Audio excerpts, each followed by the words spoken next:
Makati Productions present an original Star Wars story, Legacy's Edge, Regeneration, written by Gregory O. Scott. Chapter 1. Then, there were times when he felt like a true Jedi Knight, and other times when it seemed like he was still a child.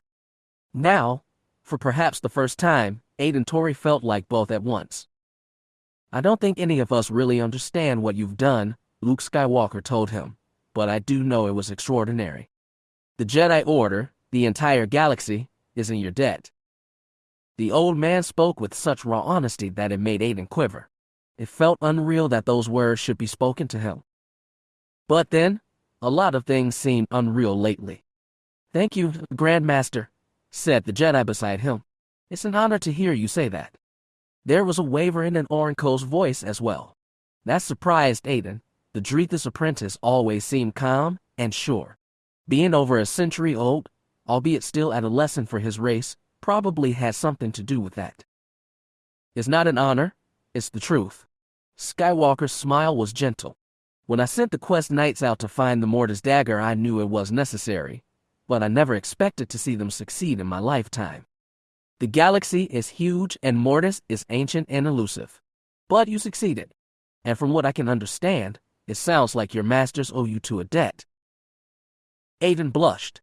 Ahali Sarak, standing behind him, said, "You're correct, Grandmaster. Aiden's talent for wayfinding was essential to locating Mortis, and once we arrived and entered it, he and Orenko were able to see the truth where we could not." "I guess the young see through clearer eyes," said Valen Horn, but Orenko was older than anyone in the room. The Drethus dipped his long head. "What we found on Mortis was dreams made real. Apprentice Tori, and I had an easier time of seeing through those illusions and breaking free of them. I could not say why." "I have an idea." Luke Skywalker's smile softened, turned melancholy. "Ahali and Valen dreamed of the different lives. You envisioned possible futures which might still come to be. You weren't burdened by the pains of the past. Like I said, looking forward is a talent of the young," added Valen. An unhappy possibility flitted through Aiden's mind, that, in the distant future, when he became a great respected master like he'd envisioned on Mortis, he'd also find himself looking backward instead of toward a better future. He knew Valen and Ahali had their regrets. He'd experienced them, made vivid as reality by the unreality of Mortis. And though he'd never met the fabled Grandmaster until today, he knew Luke Skywalker, too, had pains he'd never be free of. But maybe that was an inevitable part of getting older. He glanced sideways at Orenko and wondered how that Jedi, who could live many centuries more, might endure the degradations of time. "I think these two have a lot to look forward to," Skywalker said, smile brightening once more. "Ahali, Valen, you've done well." The masters muttered thanks, which Skywalker waved off. Yet Aiden wondered if it was true. He wondered if it was possible to match this featuring this could be the high point of his career as a Jedi, his entire life. But if that was true, he'd be okay with it.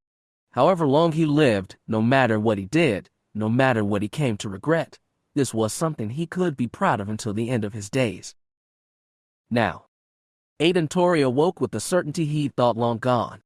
When he was younger, the Force had spoken to him in a special way. When there was something he needed to find, something he could really focus on and envision in his mind, the Force would guide him to it. This wayfinding had been his talent, and it had served him in the Jedi Order well, but with age it had dulled. Sometimes he wondered if, having fulfilled its purpose through him, the Force was slowly withdrawing. But it was back now. The Force was pulling him in a certain direction after all this time. He didn't know where it was leading, not yet, but it was calling him. Of that he was certain. Aiden was certain of other things too. As he pushed himself upright in his bed, he felt all the familiar aches and pains. The small of his back stung, his arms were sore. His neck was stiff and cracked as he flexed it. His mouth was dry, and he needed to use the refresher, though he'd already done so in the middle of the night. He pushed himself off the bed and stood up. It felt like his body was cracking in a dozen places. He shuffled to the refresher and did his business. The light was merciless, and the face in the mirror so old. Over 80 years now. He knew he was lucky to have made it that far. So many other knights, Imperial and Jedi, had fallen. So many friends. He didn't feel like sleeping anymore. He sat on the bed and propped himself upright, back to the wall. He tried to reach out with the Force and recover the certainty he'd had on waking. When his wayfinding had been strong 60, 70 years ago, like another life, he'd had to envision exactly what he desired before the Force guided him to his location. Now, like an inversion, he was being pulled toward something, but he couldn't tell what. Aiden closed his eyes and tried to see in the darkness. He was being led to a planet. A brown, rusted planet winking with scattered city lights. He didn't have a name yet, but a direction. Back into the galaxy he'd known. After escaping the Sith, the true Emperor, his loyalists, and his surviving knights had fled into the so-called unknown regions, where they'd been given shelter on a remote world within the Chiss ascendancy. It was from planets like these that the Chiss kept watch on so-called lesser space, and all the dangers in what they called the chaos. Roan Fel likewise watched as Darth Krayt secured his grip over the galaxy. The alliance was broken, the Jedi Order shattered. Knights and masters were being hunted by Krayt's one Sith. Aiden believed that was what he felt, a Jedi in need. Or maybe not a Jedi. Maybe it was an Imperial knight trapped in Krayt's empire. Aiden had been both and saw smaller difference between the two than Fel's younger knights. He'd been trained as a Jedi, called many Jedi friends, and mourned them when they fell. The Force, as he'd learned long ago, was damnably vague. When the sun finally rose on this patch of forlorn world, Aiden left his cabin, shuffled through the empty halls of the redoubt, and sent a gentle brush in the forest to someone who might understand. Then he went to one of the small meditation chambers to wait. The Imperial and Jedi Knights both saw value in minimalism, and this bare chamber with its 3 backless seats and empty gray walls could have easily belonged to the academy on Bastion where he'd first been trained. There was a window that looked out on a rugged, snow-swept landscape, but Aiden kept his shade sealed. He didn't want any distraction as he tried, once more, to discover what the Force wanted of him. He didn't get any closer before Miragia Valter arrived. The Emperor's mother was a small white-haired woman nearly as old as Aiden himself. Like him, she'd been born in Imperial space, trained as a Jedi, and become an Imperial Knight. Like him, her fighting days were long past. Miragia took another cushion and sat upon it. She could still draw her legs up and cross them, which was more than Aiden could do. The Empress Dowager had never been one for ceremony. She said, "You called." "I came. What's happened, Tori?" "I wish I knew," Aiden replied. "I feel a pull from the Force. It's guiding me, like it did a long time ago, when I was young." She knew about his former talent. She also knew what he'd accomplished with it, something few did. "You don't know where you're being led." "A planet. I feel it's within Krayt's empire, though not so deep, maybe near the tempered wastes. It's a populated world. When I close my eyes, I can almost see it. And what on this world is calling you? That's the trickier part." Aiden shook his head. "I think it's another knight. Imperial, Jedi, I can't say. But I think I have to go to them." Miragia frowned. To her credit, she didn't remind him that he was far, far too old for that sort of thing. "Roan has authorized retrieval missions for Imperial Knights behind enemy lines," she said, "but he prefers to know as much as possible before dispatching people. And he'd never authorize one to find a Jedi." "I thought we were all brothers and sisters in the Force." Aiden tried not to sound bitter and failed. Roan felt disappointed by the Jedi's actions during the war with the Alliance, Miragia said carefully. Aiden snorted. "I think they were more than disappointed with us." "I know." Miragia's lips pressed flat. "Do you really, truly believe the Force is drawing on you again? After all this time?" "You mean, am I going senile? Am I losing it?" He shrugged. "Maybe. Or maybe I have the chance to actually do something for once." His voice choked and he stopped. It wasn't just physical frailty that frustrated him. He'd been helpless to prevent Krayt's victory, the war with the Alliance, the schism with the Jedi Order, the deaths of so many people he cared about. And he knew Miragia felt the same. Sometimes, Most times, if he was honest, it seemed like he'd peaked 60 years ago, when he and Orenco had cut through the illusions of Mortis and retrieved his fabled dagger. And he'd known, even then, that he'd never accomplish anything so great, but he thought he'd at least be able to hold to the memory of his triumph and be happy. What memory was fading? Triumph was a lifetime ago. It wasn't good enough. Nothing was good enough. When he was young, he'd have never imagined how degrading it was to grow old. There'd been no tragedy for him, no dramatic defeat, just a steady dwindling until he was just a feeble man clinging to a frigid speck of a planet, not even knowing why he was still alive. Aiden sighed and cursed himself for his self-pity. That, too, was an affliction of age. Miragia was watching him carefully. She said, "You're going after them." "I would like to," Aiden said, then spread his weathered hands in a gesture of futility. "I know why you called me, Tori. My son might not approve of your mission, but I still have some authority. I can get you a ship in a few nights." He should have been strong enough to ask for them directly. Aiden asked, "It won't cause any problems for you." "No problems I can't handle," Miragia replied, with the tiniest smile. A rare upside of age was that certain things, like asking permission or begging forgiveness, became very minor. "Thank you. This means more than I can say." His smile disappeared and her eyes softened. "Tell me one thing, Tori. Do you expect to come back from this?" For some reason he'd never thought of that until now. If the Force was drawing him towards someone who might be in danger, and the danger could easily fall on him. Another upside of age, for Aiden at least, was that he'd see so many die that the fear of death meant little to him. Especially if it gave him a chance to make a difference before the end. It had been so long since he mattered. Miragia was looking at him with concern, but he shrugged his shoulders and roused a careless grin, like he'd been good at long ago. "The Force isn't telling me one way or the other. But you never know. I've made it this far. We both have." She didn't look assured, but she nodded.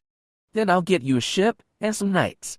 Stay here, meditate, and try to get a better idea of your destination before you go." "I will. Thank you." Miragia uncrossed her legs and stood up smoothly, but when she spoke next her voice cracked. "May the Force be with you, Master Tori." "It already is," he replied hopefully, for the first time in many years. The moon was a slim crescent, bright but colored sickly orange by the pollution hanging over the city. With 3 million inhabitants, Sayatan was modest in size compared to other cities on Karados, but it was a long-time industrial hub, and the stain from its factories never left the air, even on windy nights like this one. Even in the darkness, you could tell Sayatan was unlovely. Lampposts glared harsh orange light on corrugated rooftops, cinder block walls, cracked streets, and broken windows.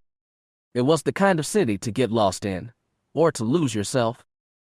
But sometimes, even if you did get lost, you could be found, whether you wanted it or not. A fugitive ran through narrow alleys, weaving between 1- and 2-story buildings, taking cover behind garbage receptacles and inside alcoves. Less than 50 meters above the rooftops, a single wedge-shaped airspeeder moved through the sky. Its low-powered repulsors were a muffled drone, and twin spotlights beamed from its nose and swung searching circles across the city below. At the same time, men moved through the streets. They wore neither uniforms nor insignias, but it was clear that they were a trained unit. They spread out through the alleyways, sweeping through parallel paths and lighting every dark corner with the glow lamps mounted on the barrels of their blasters. Such sights, armed but unmarked men and unmarked vehicles, were not unusual on Karados, especially nowadays. People traveling in the city knew to stay clear. Those living in the area knew to lock their doors and darken their windows. The teams were thorough and efficient. As the sweeping lights drew nearer, the fugitive ducked from a side street into a narrow dead-end service dock and disappeared in the shadows beneath a loading platform. The lights from overhead swept over the street, then the alley and the platform, seeing nothing. The foot soldiers were more thorough. One man walked into the alley, crouched, and flashed his light beneath the loading platform. He froze. His light glared in the eyes of a young woman crouching beneath the platform. Her round pale face was dirted and sticky with sweat. Strands of red hair clung to her forehead.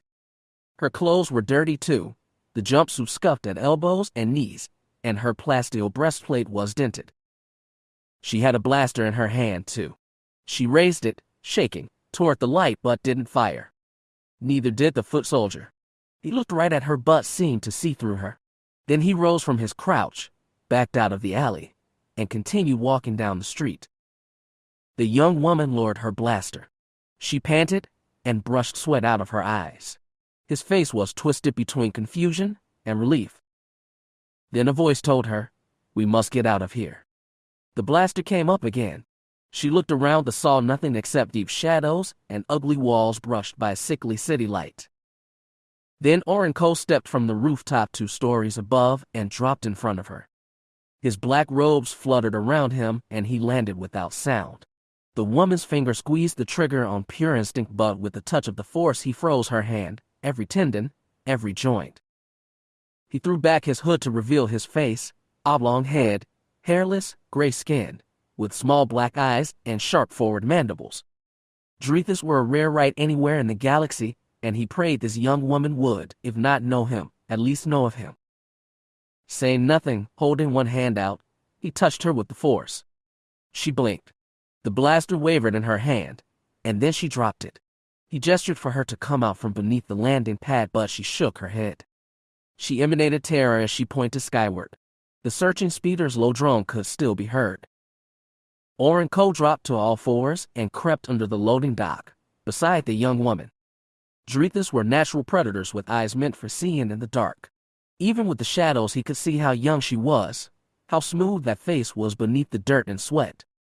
He'd spent most of the past 100 years among humans and had slowly learned to tell their ages. He guessed she was more than 15, less than 20. "If we wait another 10 minutes, he whispered to her, "I believe they will move on." Despite the night's warmth, her teeth chattered. "You're a Jedi. I've heard about you. About one of your kind." For the past 100 years, he'd been the only one of his race among the Jedi Order. "I am Orenco," he said. Her eyes fluttered. Her panic was receding. She was starting to trust him. "That's right. I remember now." "And you," he said, "are a Jedi too." She shook her head. I was an apprentice. To Master Rassi Tuum." "I know him," Orenco said. He pictured a mighty, leonine Cathar. An odd fit, he thought, for this small human female. "We got separated when the Sith attacked the temple on Coruscant," she explained. I've been laying low for years, first on the underlevels of Coruscant, then on other places. I found my way here about a month ago." She swallowed. They both listened for the speeder. It seemed to be moving further away. She asked, "How long have you been on Kyratos?" "Only a week," Orenco said, and nothing more. The young woman wiped more dirt from her face. "I didn't know how they found me. I'm not even a Jedi, not even a Padawan anymore. I've been slumming as a bounty hunter for a long time." "I believe the Sith pillaged records from the temple on Ossus," he told her. "They know names and faces and have been hunting them across the galaxy." She swallowed again. "Is that why you came here?" Orenco didn't reply. This was not a conversation he wanted to have, especially not here. He said, "We should move to a place of safety." "How?" she asked. "The speeder's still out there, and the soldiers on foot. I can guide you around them," he said, "and distract them, if necessary." "Of course," she exhaled. "That was you, wasn't it?" "That guy looked right at me, but it was like he didn't even see me." Orenco simply nodded. He'd always been skilled at affecting minds. As an apprentice, he'd been good at touching animals. As a knight and later a master, he'd become an expert with manipulating sentience. His skills frequently amazed other Jedi, but they never felt unusual to him. "Thank you," she said. "I should have said that first. Thank you for saving me." If only he was doing that.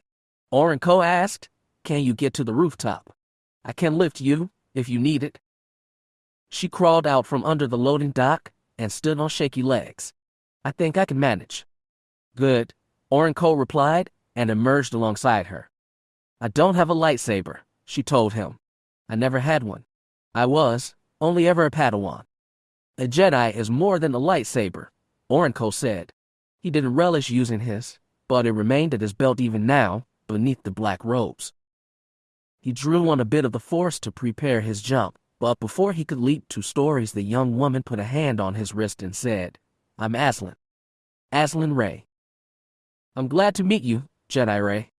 "I'm not She stopped. He waited for her to tell him what she was, but it was clear she didn't know herself.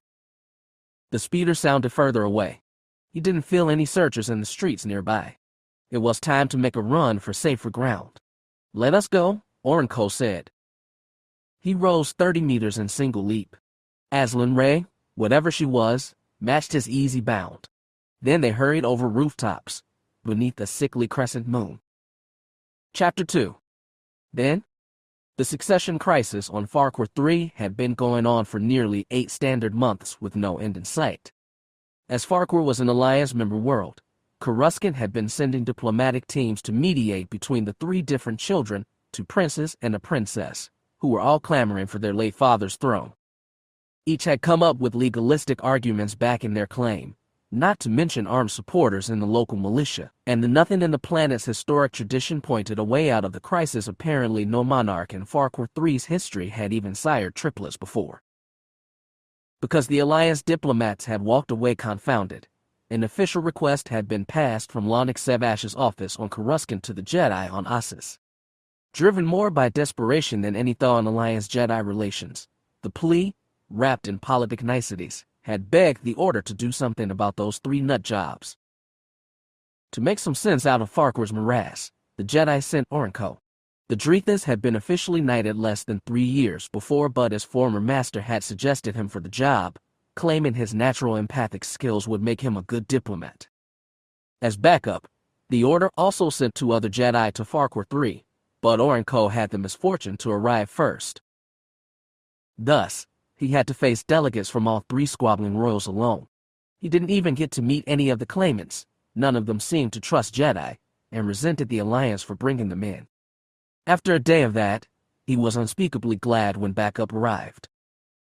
He was especially pleased to see 2 familiar faces, Jedi Master Ahali Sirach and her apprentice, Aiden Tori. "I should have known you'd rank up before I did," Aiden said when they had time alone. His smile was friendly, but Orenco could sense a bit of chagrin. "I've heard you'll be a knight soon enough," he replied. "How is Master Sirach?" "She's doing fine." His expression sobered. "If you want the truth, I think she doesn't know what to do with herself. She spent 25 years looking for Mortis, and now that she's completed her quest, she's not sure where she can go." "Well," Orenco offered, "she has you to keep her busy." Aiden tilted his head. "Was that a joke?" "Do you make jokes?" "At times," the Drethas replied, though he couldn't think of one recently. The human laughed anyway, just a little. "I see they've got you acting as a negotiator. That's good. I thought it was up your alley." It wasn't the first time Orenco had been told that, but it didn't feel true. Nexus are easier to tame than this world's politicians. Aiden laughed again, though Orenco had said the literal truth, based on personal experience. The human's expression became serious once more. "Negotiation's never been my skill, but I'll help any way I can. Just ask." Orenco nodded. The conversation lulled, and he looked Aiden over. It had been 5 standard years since they'd last met, 5 years since they'd pierced the unreal veils of Mortis. Humans could age quickly in that time, especially adolescents, and Aiden seemed to have grown taller and broader in the shoulders. His hair was longer, and he sported an extra patch on his chin. Orenco, of course, looked exactly the same.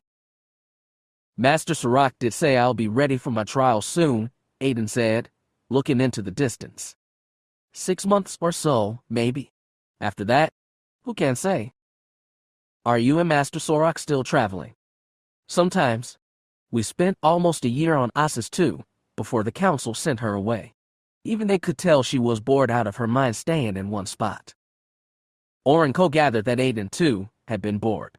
"When you become a knight, you'll wander as well. Then, will you use your wayfinding talent?" The human frowned slightly. "Maybe. But ever since Mortis, I feel like my wayfinding's been, well, fading a little. Like the Force just doesn't pull as strong as before. He laughed again, this time without humor. Maybe I had that skill for just one reason. I got us to Mortis, we got the dagger, and now, he shrugged. Mission accomplished. The Force doesn't need me anymore. Might as well retire. I do not believe the Force would just abandon us. Why not? What do we really know about the Force, and why should we matter to it? Aiden shook his head. Sorry, it's just a little frustrating. Oren Kosen's little was an understatement. He wished he had solace to give. Though he and Aiden had only shared one mission, it had been a mission like none other, and it would always be a tie between them. Perhaps you can go back to Imperial space? Oren Ko suggested. You can help Master Solo Fel find and train more Jedi. That doesn't sound like a bad idea. But really, it's not up to me. I'll go wherever the Council tells me to, whether it's the Empire or Herd and Nexus here with you. Worse than Nexus, Oren Ko said gravely. What's the matter? Aiden gave a teasing smile. Don't you like a challenge? Now, when you belong to one of the rarest sentient species to travel the stars, it was hard to lay low. Being on the Empire's watch list only exacerbated the problem.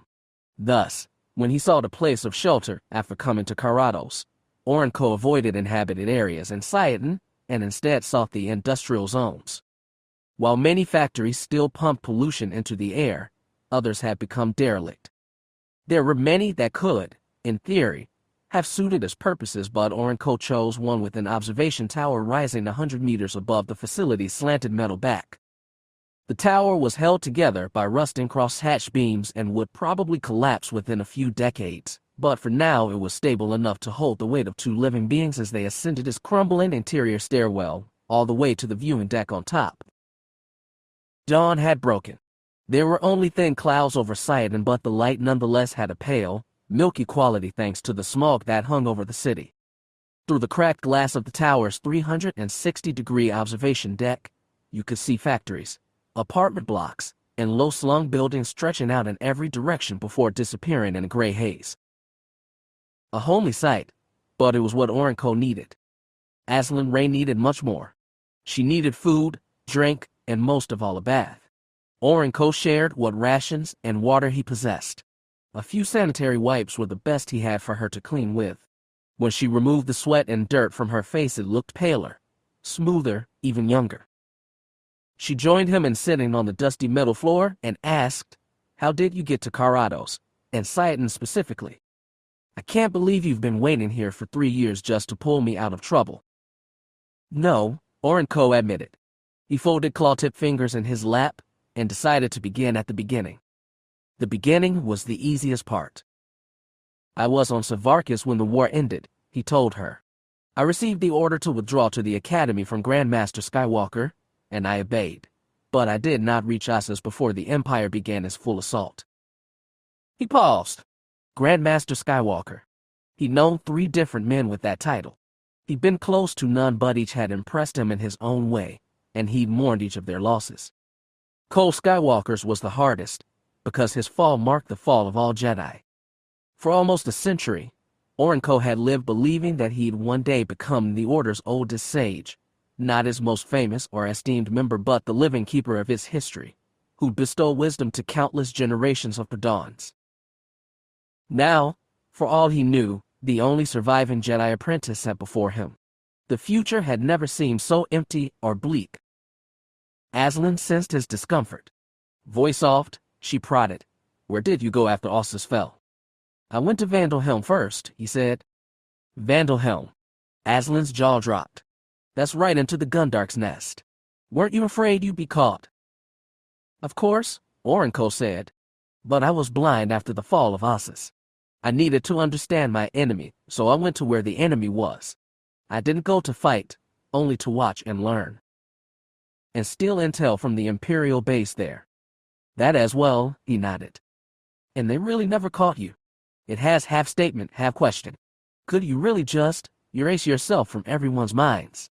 Is that why they didn't see you? I hid whenever I could. I used the Force when I couldn't. I was only at Vandalhelm for a few days. Then I got moving again. Where else have you been? Many places. He was tempted to list them all, but she wanted to know why he'd come to Karados. He looked at her young face, and was tempted to lie to her, but she might have sensed it. More, he could not bring himself to deceive the first Jedi he'd met in 3 years. And quite likely, the last Jedi he would ever know. I have been following a long trail of information. It started with the stolen Imperial reports from Vandalhelm, and continued through more reports, observations, even personal interrogations of Imperials. And I believe the trail ends at Karados, and Sayatan specifically. Aslan leaned forward. What's the trail? The Imperials are developing a biological weapon. He lifted his sharp-toothed jaw. I believe its aim is to eradicate all life on whatever planet it's deployed on. The Imperials have been moving shipments of viral spores from 5 different sectors, and they've all been converging here. She frowned. I'm not arguing with you, but I'm a little surprised. Not that they make that kind of weapon, but that they make it here. I thought they normally tested those things on remote planets. There's over 3 billion people on Karados. If there's an accidental exposure, her expression darkened. He knew where her thoughts were going. I don't know that they plan to deploy it here, Orenco said, but it's likely. At the very least, they picked Karados because it's the main port in this sector, and they could move shipments easily without notice. Staying. Aslan ran a hand across her forehead. Do you know when this thing's going to be ready? No. It may be a year from now. It may be tomorrow. I simply can't say. How are you going to stop it? I can't say that either. I will have to infiltrate the facility and find a way to render the samples inert. And to destroy their data files. I'm sure the Empire will have backups, but if I can delay the project for a few more years, it will be a success. Aslan's expression was still thoughtful. He knew exactly what she was thinking and tried to cut her off. This will be a difficult mission for a trained Jedi. You are not prepared for it. I can guide you to the spaceport so you can get far away from here. But you're the only Jedi here. The only person who can stop this thing. And you'll be going in, all by yourself. I have faced greater odds, Orenco said, and hoped his lie passed. Aslan wasn't convinced. What you're doing's brave. Maybe stupidly brave. But if what you said is true, it's the right thing. The Jedi thing. If I get on a ship and run away, if I save myself and leave you behind, she sighed and looked at her hands. All these years when I was laying low, I've been feeling so guilty. Like I've been betrayed, Master Tuum and other people who meant a lot to me. You've done your best to survive. But not as a Jedi, she sniffed. I turned my back on that. I was ashamed, but what else could I do? I tried to keep to my lessons in the beginning, but time went by, and those started to fade, and I felt less and less like a Jedi, like a Portan, every day. She lifted her head. Her eyes were a piercing green. Let me help you, please. He'd been ready to argue further. He was prepared to tell her that she, an Expedon with a fumbling grasp of the Force, would be a liability, not an asset, and that her presence was more likely to endanger the mission. But he couldn't bring himself to make the argument. He might be right, she might be right too. The simple fact was that he knew too little about what he was getting into, and that meant he needed help. Please, Aslan repeated. If you could spare just a few days to help bring back the lessons I learned, I swear I can help you in return. Even if I haven't used those powers in a long time, I think they're inside me, waiting to be unlocked. I want to unlock them. She choked. I want to be a Jedi again. I want to try. Her knees so was raw he had to look away. For most of the past century, Orenco thought his future assured and had been content with that. He never craved to be a great hero in his own right, though arguably he had become one once, a long time ago, on that unreal mission to Mortis. In the following decades he'd been content to learn, to teach, and to help the Order when it was needed. Then the Order fell. The Jedi were being chased to extinction, and that had awoken something in him. He'd begun taking risks, acting reckless, and welcoming more weight upon himself, because if he didn't take the fight to the dark side, who would? Like Aslan, he looked on his own past and saw cowardice. And like her, he decided to rectify. He looked into her sharp green eyes. This will be very dangerous, he told her. I can't guarantee I'll protect you. We may both die. We may both be captured, imprisoned, and tortured by Sith who like nothing more to twist us to their ways. Are you prepared for that? The young human hesitated, and Orenco felt fear, and shame war inside her. But when she steadied herself, she said, I'd rather die fighting than live a lie.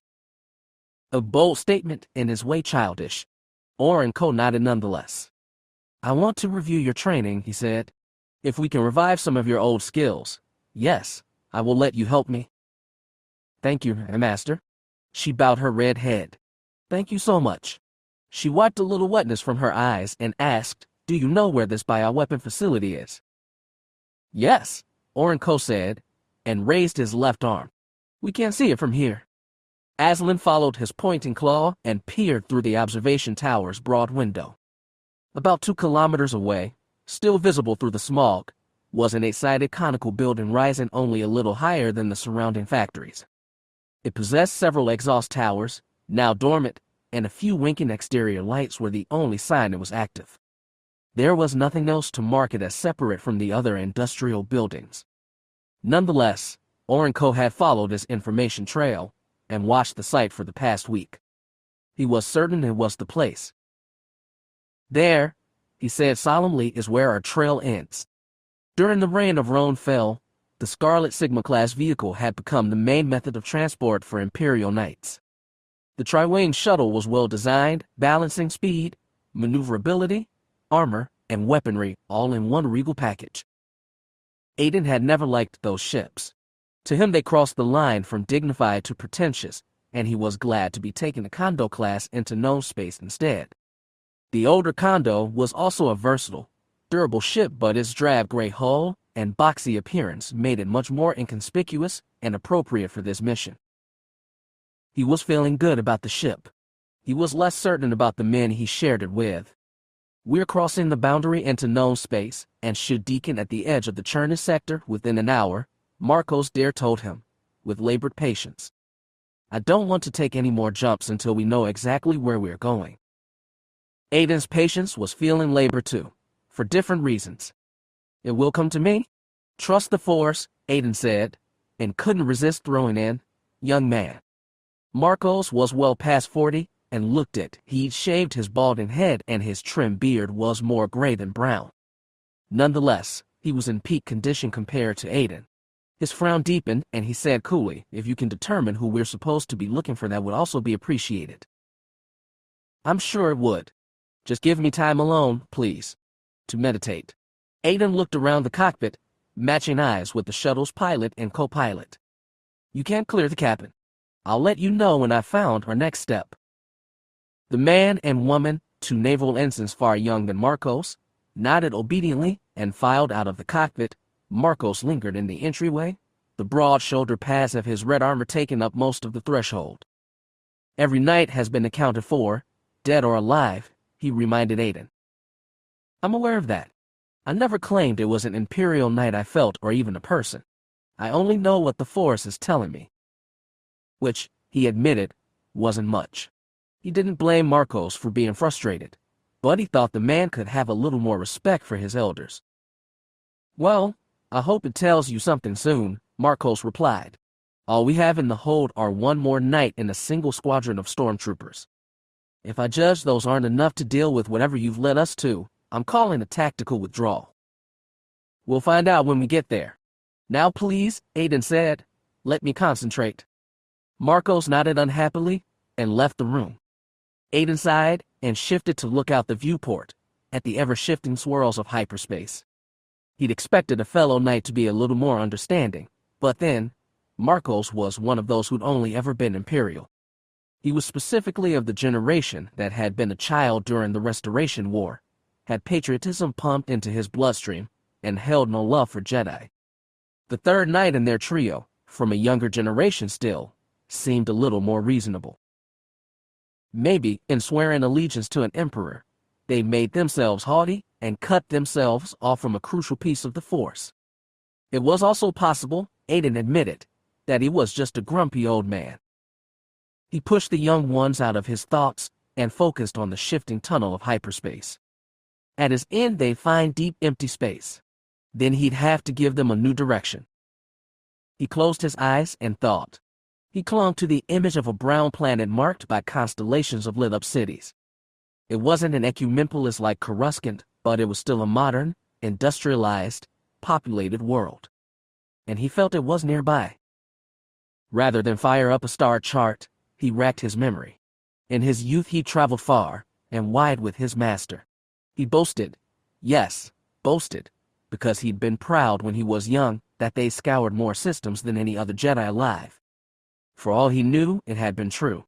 Sector maps had been burned into his memory, and even now he could rattle off 20 sequential planets running down the Corellian trade spine.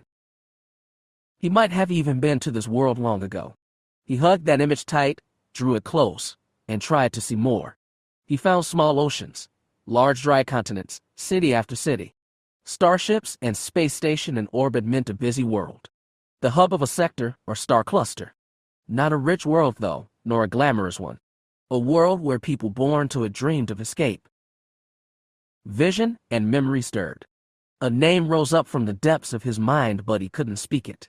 It was hard, a word of sharp consonants, but it wouldn't leave his tongue. He tried to spit it out but could not. Frustrated, Aiden opened his eyes, bent over the navigation console, and fired up its index of nearby sectors. He began cycling through images and summary profiles of port worlds within 50 parsecs. The database saved him. He saw the image, knew it matched perfectly with his vision, and read the title aloud, Karados. Yes, that was it. He was certain. He refrained from calling Marcos back, however. He knew where, but he didn't know who or what. His first instinct, however, had been a who. He felt that some person was in need of help. On the outbound ride he'd reflected that, logically, it would be someone he had past connection to, but there were so few of those left. Every Imperial Knight, as Marcos had said, was either dead or working for the exiled Emperor. The Jedi he'd known, back in his old life, were almost all gone. Most of those had been lucky enough to pass away before Crate's purge. When he thought of those whose deaths were unconfirmed, one name immediately reared up. Even before he set off on this mission, Aiden had suspected he was being sent to find Orenco. Logic didn't tell him that. Neither, he felt, did the Force. It was just a primal gut feeling, irrational yet hard to put away. After all they'd been through together, after all their decades, through all these twists of history, it would feel wrong not to meet again, one last time. Maybe that was enough for the Force to draw him across the stars. He hoped so. How that connected to Karados, a busy, gritty world, he wasn't sure, but at least he had a destination. Hopefully the Force would reveal more when they drew closer. He summoned the other two knights, not with the comms but a touch of the Force. They appeared almost immediately, Marcos Dare in the lead, followed by Ganner Krieg. The youngest knight was also the tallest, thin and strong with his red hair pulled back into a ponytail. Aiden liked him more than Marcos. Ganner was a more thoughtful man, one who thought through the dogma before deciding whether to follow it. Or maybe it was the ponytail. Aiden had also worn his hair long back when he was young. He remained in his chair and swiveled to face the other knights. He said simply, Karados is our destination. You're certain? Marcos asked. Yes. He gestured to the nav computer, still active. It matches what I saw in my vision, and is not far. Only 15 parsecs, I believe. And do you know what we'll be facing? Not yet. Before Marcos could express displeasure, Ganner said, It's a good thing we're in this ship. We'll be able to blend in with commercial traffic while we use the Force to reach our exact destination. Yes, Marcos agreed, eyes on Aiden. So long as the Force helps us find it. It's led us this far, Aiden replied. It'll take us the rest of the way. I just hope it's prompt.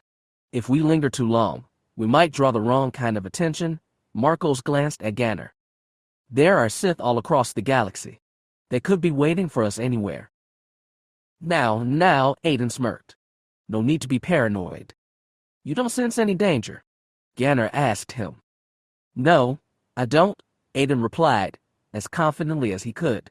But they all knew the Force didn't explain everything, and if they could find sulking Sith easily, the galaxy wouldn't be in as dire straits. Even if he was a grumpy old man, he could still throw his juniors a little encouragement. He told them, "The Force is speaking to me like it hasn't in a long, long time. There has to be a good reason.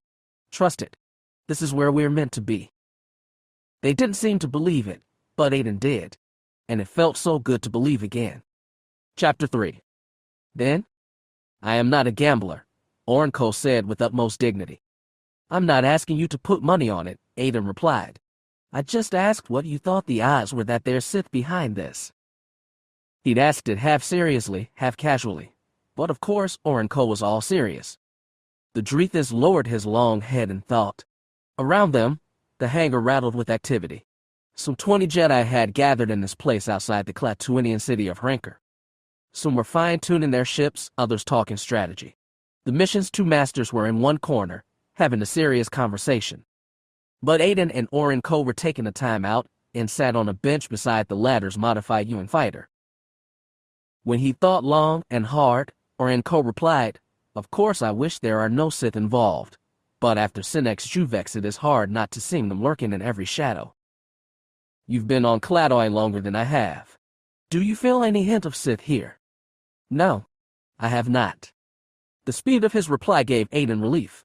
Though their meetings were rare and unpredictable, he'd learned to value Orenco's instinct. His empathic skills, his ability to sense and affect others' emotions, remained strong. If only Aiden could say the same about his wayfinding talent, which had served him so well once. Now he was older, in many ways the stronger and more competent knight than he'd always hoped to be. Yet the special spark the Force had gifted him in his adolescence had faded to nearly nothing. He didn't bring that up to Orenco. He figured he didn't have to. Aiden leaned forward, elbows on knees, and rubbed hands together. "So," he said, "you never gave me the odds. 2-1, 3-1. "I am not a gambler," Orenco repeated, "but I would say, at least 3-1. Higher odds against." "Great." Aiden slapped palms. "If there's no Sith secretly pulling strings here, that means all we have to deal with are angry rebels, righteous Wookiees, and cold-blooded Hutts. I feel better already." That was a joke. Orenco got jokes, even if he didn't make them. Therefore, Aiden knew he was serious when he replied, "It would be simpler if there were Sith." "I think so, sometimes." He looked at his friend's long face. "Simpler how?" "The Sith turned Sinex Juvex into a death trap. A couple of them was all it took to kill millions and almost break the Alliance. 2 Sith, to be specific. According to reports, both those Sith were dead, but there was no telling if today's Dark Lords adhered to the old Master-Apprentice gimmick or had found a new one. Either way, the Sith's reappearance had rattled the Jedi. Sinex Juvex was a complicated situation, like this one, Orenco said thoughtfully. When the Sith revealed themselves and their evil, it made it easier to unite different factions against them. That did simplify things, Aiden admitted, but the cost was too high. The Grand Master of the Jedi had died fighting a Sith. That, more than anything, was what left every Jedi uncertain and paranoid. Ben Skywalker hadn't been old, merely in his 50s, and it gave everyone a fresh shock of mortality. "I was only pondering aloud," Orenco said. "Not seriously. A Sith presence might simplify things in the short term, but it would be a bad omen for the future." "Well, your senses tell you they aren't here. That's a good sign." "Yes, but the Sith are experts at deception. They worked in secret for centuries to undermine the Old Republic, and in the end, Darth Sidious took them by surprise and destroyed them, even though his evil was in their face the entire time. Every Jedi knew that history, and every Jedi wondered how the old order had gone so horribly wrong. They also wondered if this new Jedi order might repeat the same mistakes. Ben Skywalker was gone, and nothing felt safe anymore. Maybe it never would. "I'll tell you one thing," Aiden said. "If the Sith ever do come back in force, I'm sticking with you." Orenco tilted his head. "Why me?" "You have, 1,000 years left to go." Aiden smirked. "You're going to be making history long after the rest of us are gone. You were meant for it." "I am as mortal as anyone." Thosa is a violent world, and few Drethas live a full millennium. Many don't make it half as long. Well, from my perspective, 500 years is still pretty good. So like I said, if things get rough, I'm staying with you. You and my friend are what gamblers would call a safe bet. Aiden said it like a joke, but he meant it. He put down money on it. Now, Orenco had spent a week in Sidon before meeting Aslan Ray, and he'd done more than watch the Imperial bioweapons facility from a distance. He traced the paths of all the heavy speeders transporting inbound cargo, located their starting points, and discerned delivery schedules for several vehicles. He'd also considered a variety of methods to infiltrate the facility, and decided that those cargo speeders were the best bet. He'd also known that getting in would be the easy part compared to finding and destroying the bioweapon. The speeder he selected began his route from Sidon's main spaceport, which itself had minimal security. The speeder's driver seemed to be a local contractor, not an Imperial agent, and Orenco had no problem gently brushing his mind and erasing the sight of one Drethas and one teenage human crawling into the back of his truck. From there, they made space for themselves inside one of the insulated cargo crates. Being easy didn't mean it was comfortable. He and Aslan were crammed tight inside the same pitch-black container. Orenco was forced to sit with legs folded against his sternum and head hunched between his knees. Aslan was smaller but stuck in a similarly awkward position, her body pressed against his so tight their shoulders hurt. The only sound aside from the rumbling of the speeder truck was their own shallow breathing. Though there should be no one within earshot, they didn't risk speaking. There was nothing to say in any case. They spent 5 days together, planning this mission, and more importantly revisiting the Force abilities that Aslan had let atrophy. Orenco was glad to see she rebounded quickly and recovered many of her former skills with only a little prodding. Such, he supposed, was an advantage of being young. Because she had no lightsaber, she'd brought her blaster instead, a Blast Tech KT-50 that she'd used for most of her bounty hunting work over the past year. Orenco hoped it would be enough. If they had to fight for their lives, he would do everything to defend her. He still wasn't comfortable bringing a Padawan into such a perilous situation. He might regret this deeply, but she'd been right too. Countless lives were at stake, and he needed all the help he could get. He timed the route to the bioweapon facility and did his best to keep count in his head.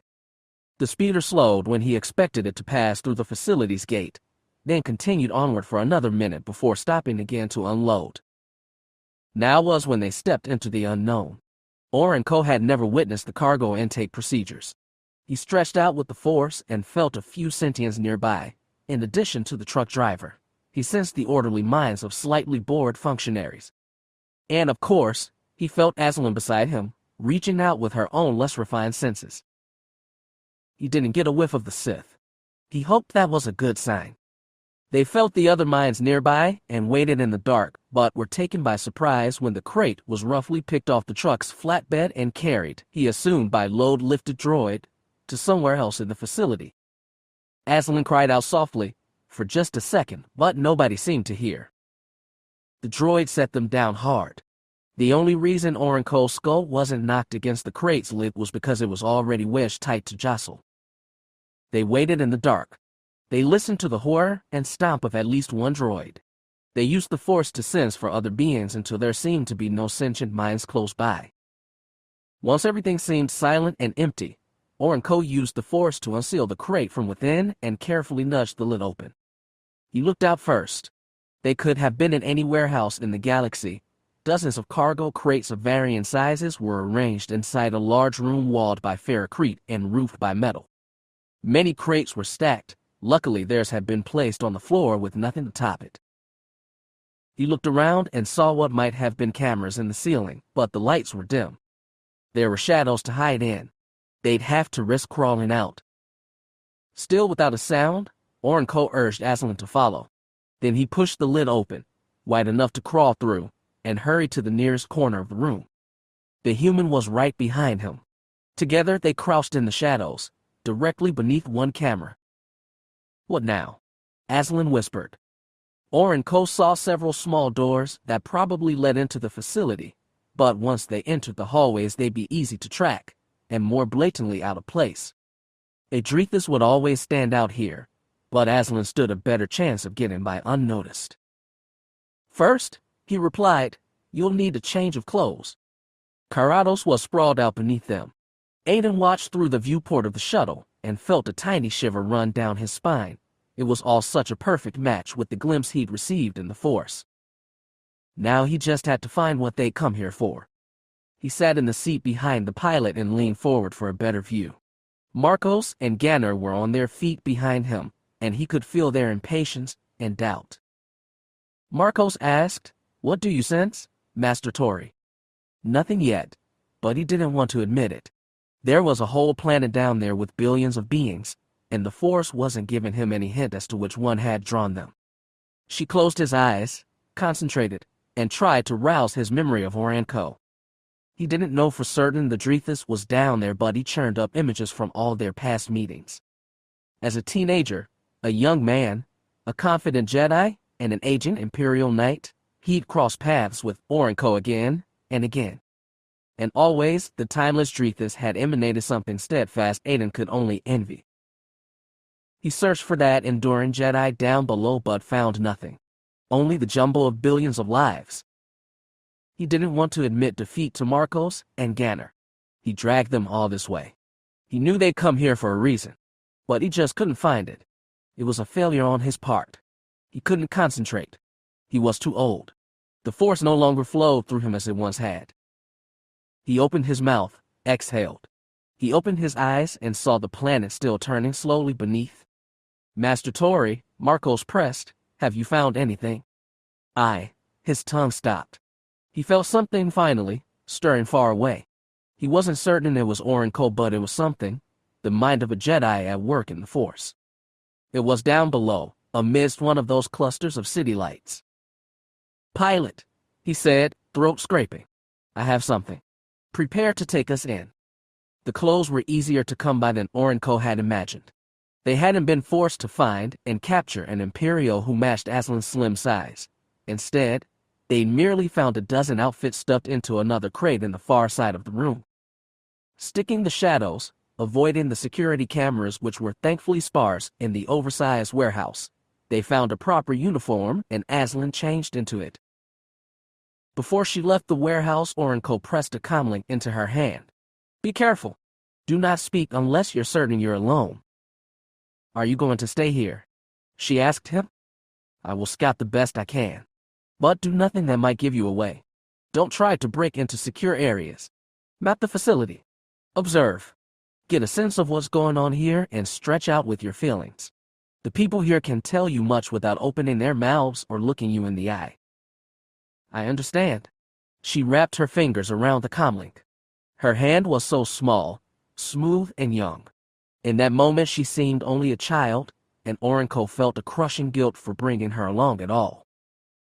But he depended on her. She said, "You can count on me, Master. I'll be in touch." And then she left. Orenco settled back into shadows and waited, because it was the only thing he could do. Aslan reported back in sporadic whispers. She described the layout of the facility, the locked doors, the curious emptiness to it. There were others in Imperial uniforms moving through the halls, but not many. They all seemed to be in a hurry, and nobody cared enough to look at her closely. She noted many of them had a pallid complexion. A few seemed to be lightly sweating, though the facility was quite cool. Maybe their distraction was a good thing. After Aslan said she was going to try and access one of the remote computer terminals, Orenco decided to slip out of the hangar. Nothing could hide his alien appearance, but he found a folded black tarpaulin that he threw around himself like a cloak. Then he ventured into the halls. As Aslan had reported, they were largely empty. He relied on the Force for warning of approaching Imperials, and used it to blur their thoughts and distract them as he hid in alcoves and shadow. At the same time, he did what he could to peer into their minds and discern what was really happening at this facility. A darkness whispered inside the minds, below the level of conscious thought. There was a danger here, and they knew it, but they suppressed it, pushing it down so they could continue with their tasks like cogs in a machine. It was disturbing to feel, but it confirmed to him that they were on the right track. Oren Ko could feel the throb of the comlink in his pocket and knew Aslan was trying to contact him. He considered his options, then hurried back to the warehouse as quickly as possible and sealed himself in the big, lifeless chamber.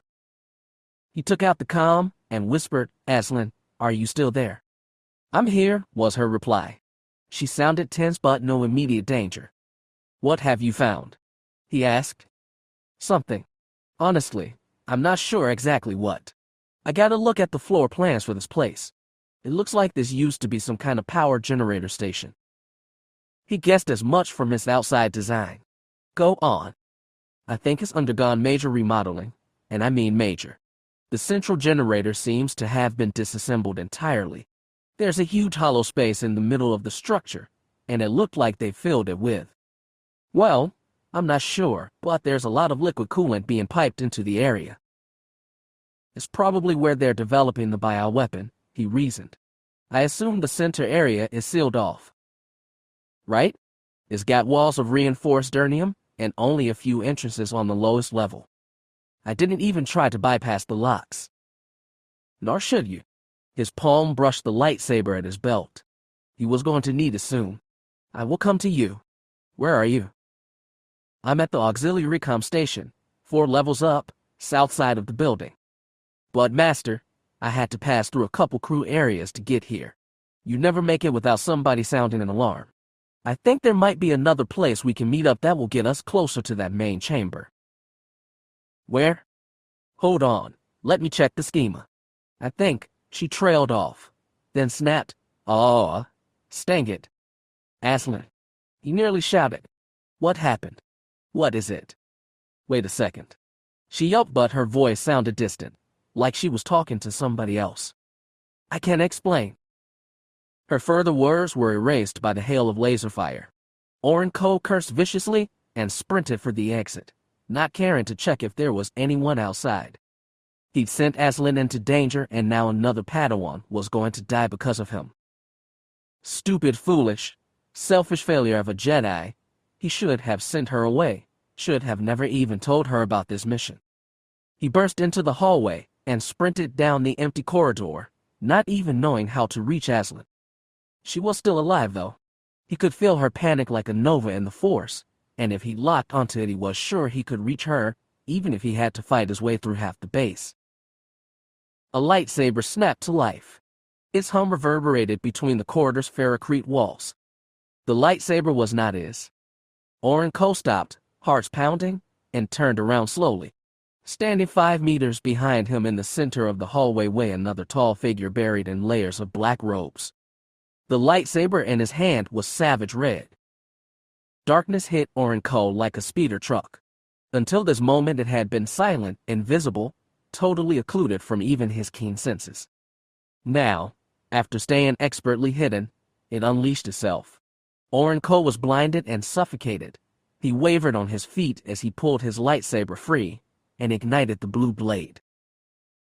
Somewhere far away, he felt Aslan's mortal panic and knew he couldn't help her. He could barely help himself. To the dark shape before him he rasped, "Was this a trap?" The dark shape replied, "Not in the way you think. But I sensed you watching us, and knew you would come. I did not expect you to bring a child to help you." "She is a trained Jedi apprentice." His claw-tipped fingers flexed over the handle as he held his lightsaber vertically in front of him. "She's still a child." The dark figure took 2 steps closer. "But I've sometimes thought that all humans are children. Don't you agree?" With a free hand, the figure pushed back the hood. The exposed head was bald, long and narrow, like a human's butt, with sharp teeth and bags beneath the eyes. Thin vertical stripes of red and black ran smoothly down his face. "You are pawn," Oren Ko said, "to species with whom they shared their homeworld. They were called the Ancients for their long lives, which stretched for hundreds of standard years." "I am a Sith," his enemy replied, then lunged. Red and blue blades crashed.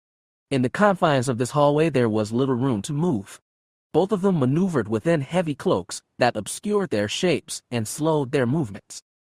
After 3 red slashes cut through his outer layer, Orenko used the force to throw it off himself and into his enemy's face. He lunged, saber first, into the mess of fabric. The blade plunged in easily but seared no flesh.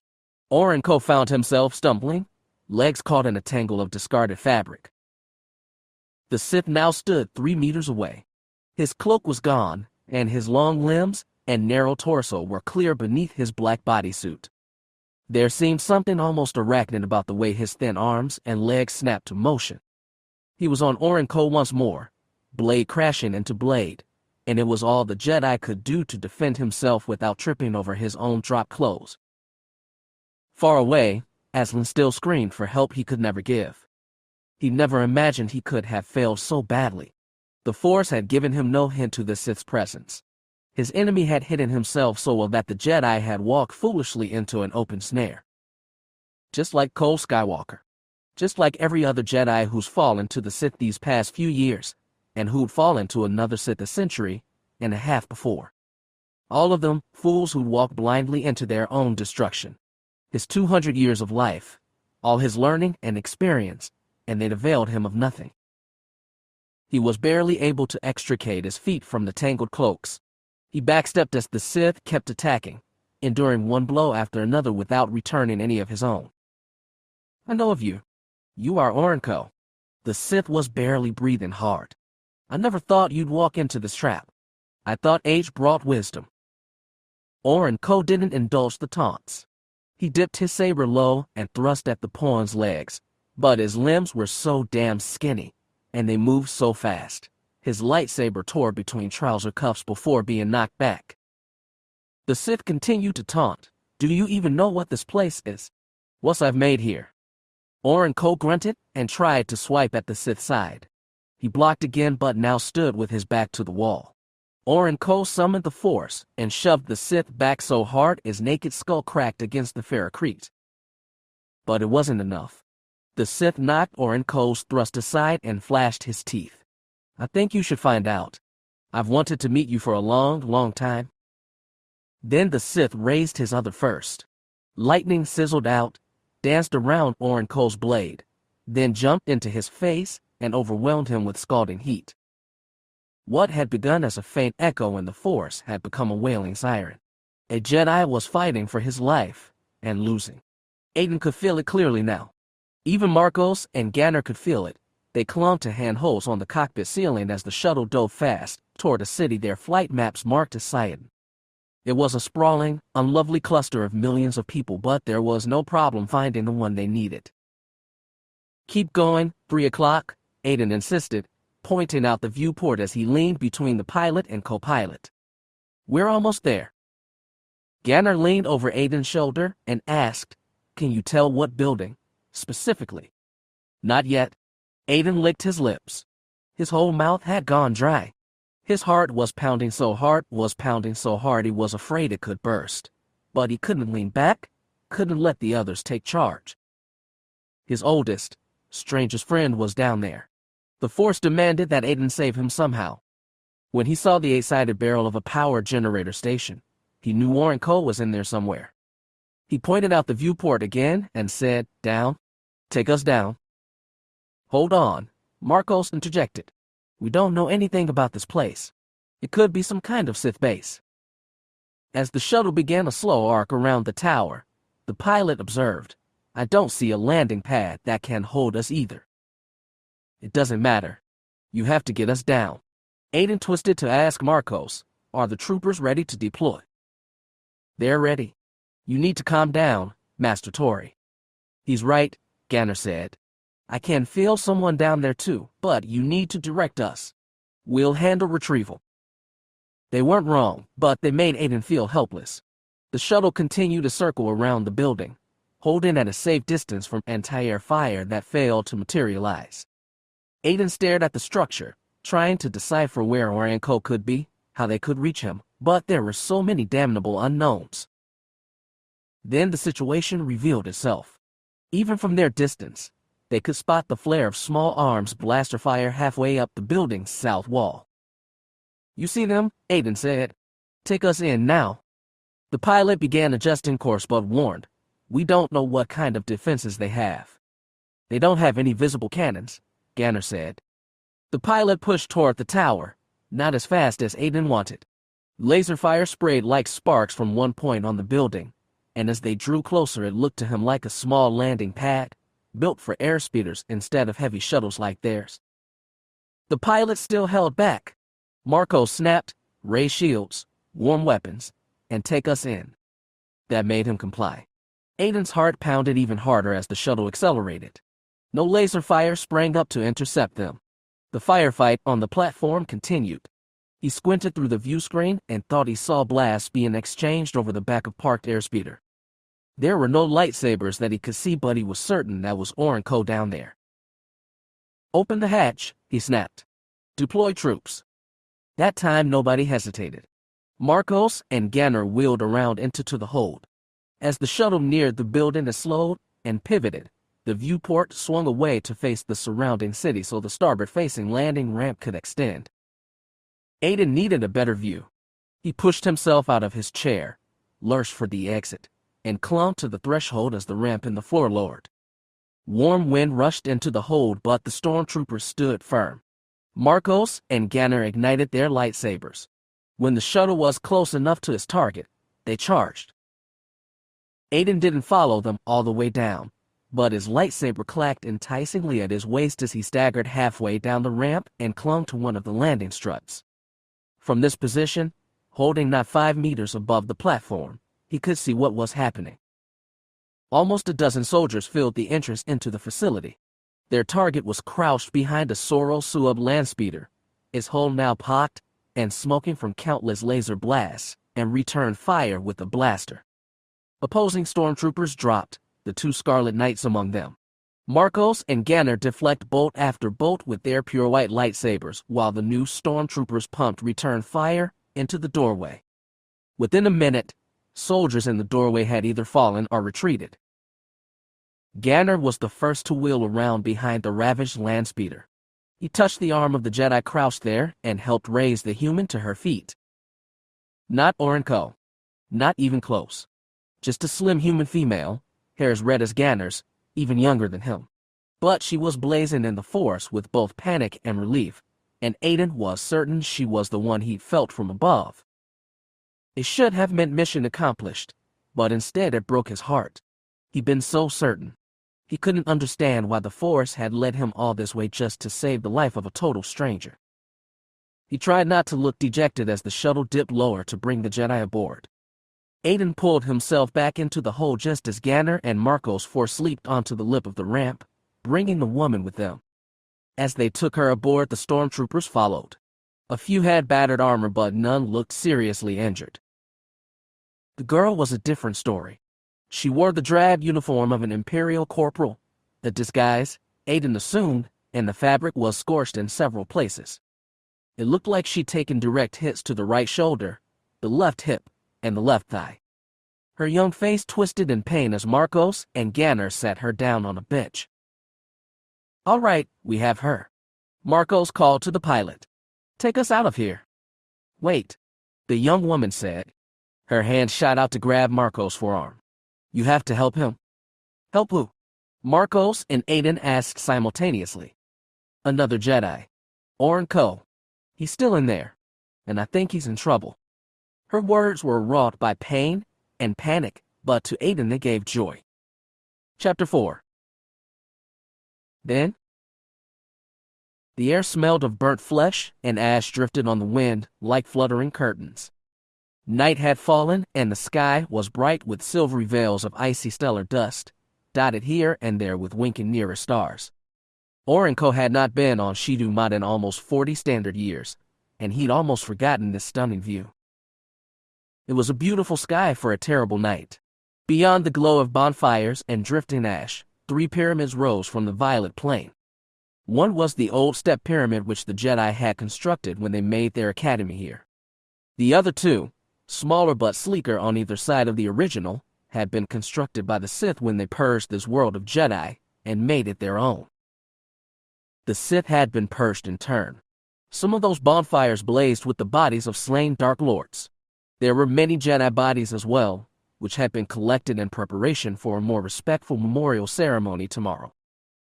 Orenko would be glad to leave this planet and never return.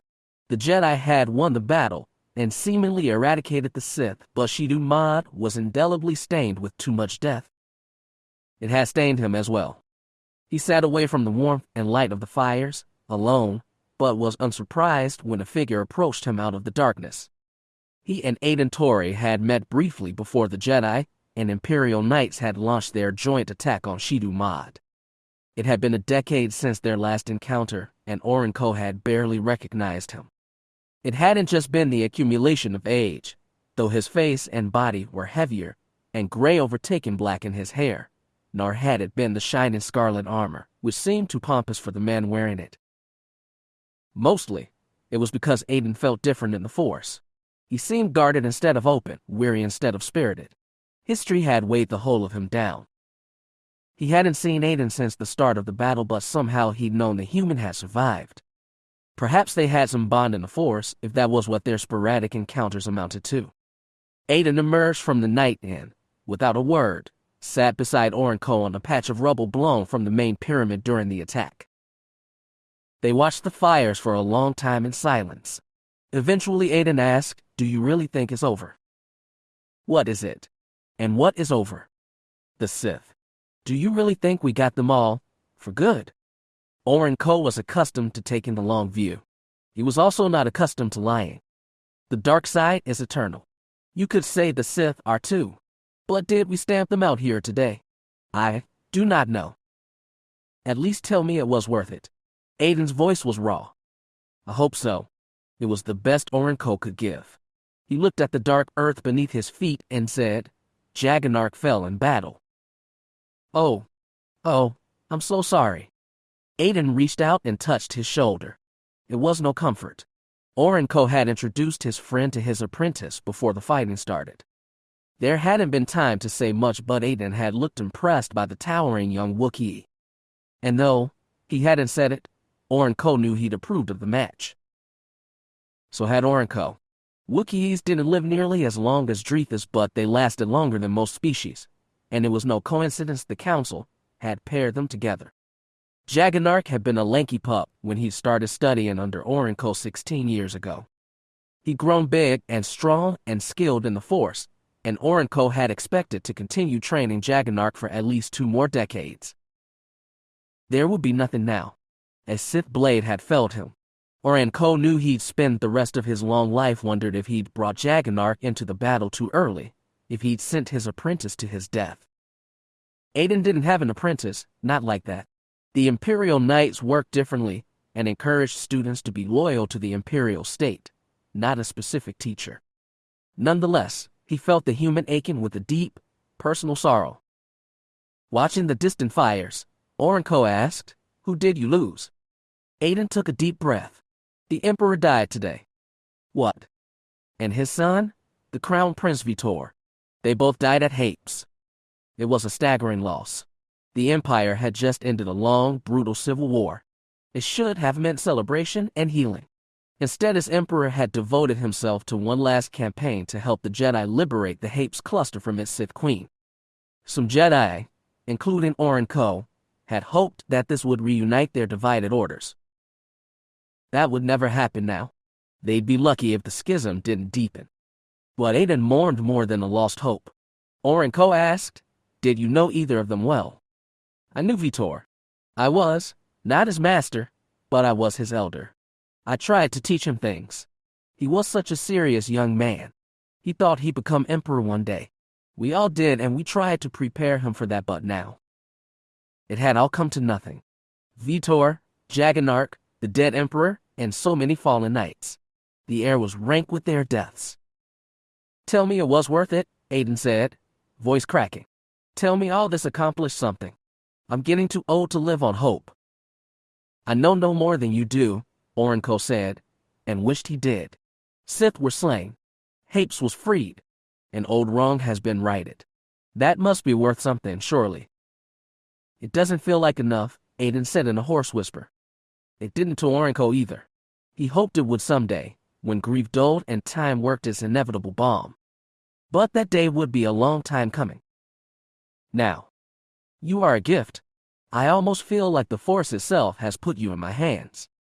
The voice was almost gentle, but the face in front of Oren Coase was a thing of nightmare. No worse than that.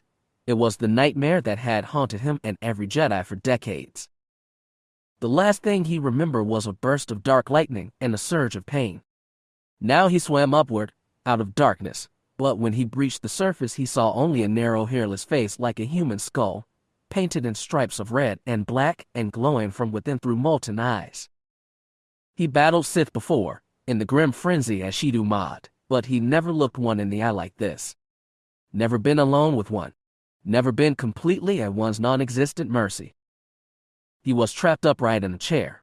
Metal bands pinned his wrists and ankles to the frame. He could have snapped those easily with the Force, but something had been placed on his skull.